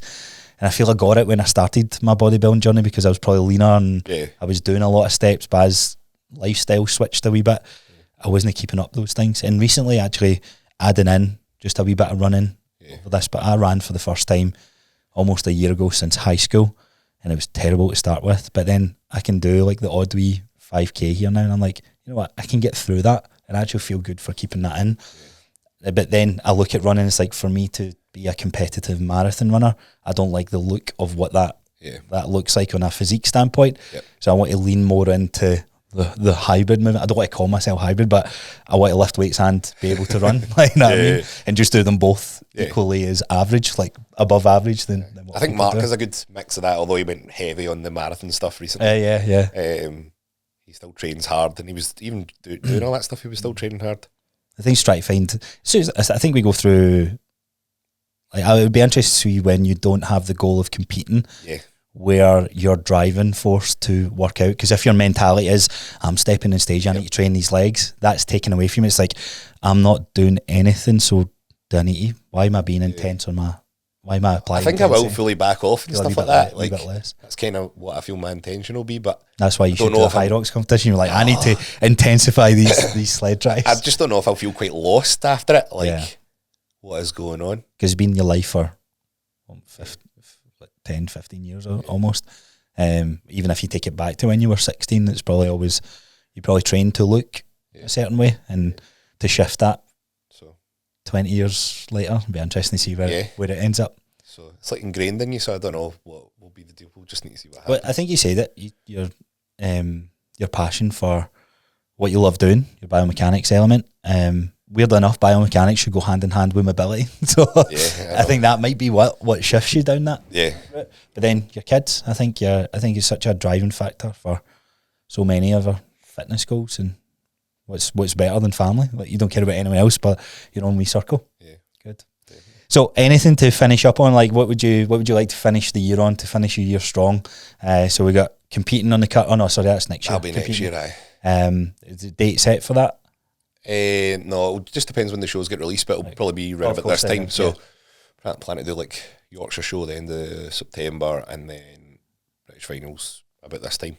Just depends when it falls. Good. And then the gym for next year? I don't know. I need to reassess, like, because we're ahead of where I thought I would be already. So, more members, more kit. Wee bit of a change. I'd like to get these lights.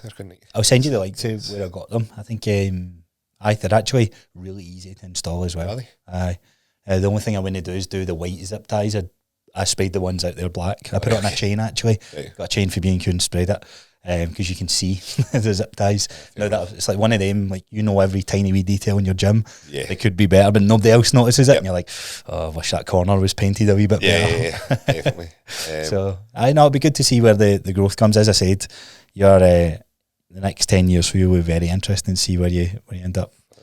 Irving's. I'll need to do a David Hatton and get the 5-year plan. Absolutely, because I don't have a 5-year plan. I'm pretty sure his was 15 years as well. Oh, he did a huge one, and that's quite a cool one. Yeah. So maybe we'll have your own branded equipment, Irving's equipment or something like that. Maybe Irving's education. Don't know. Something like that. Would be good to see. Good to see. Well, look, it's been an absolute pleasure having you on. Where can people find your gym and to sign up? How does that all work?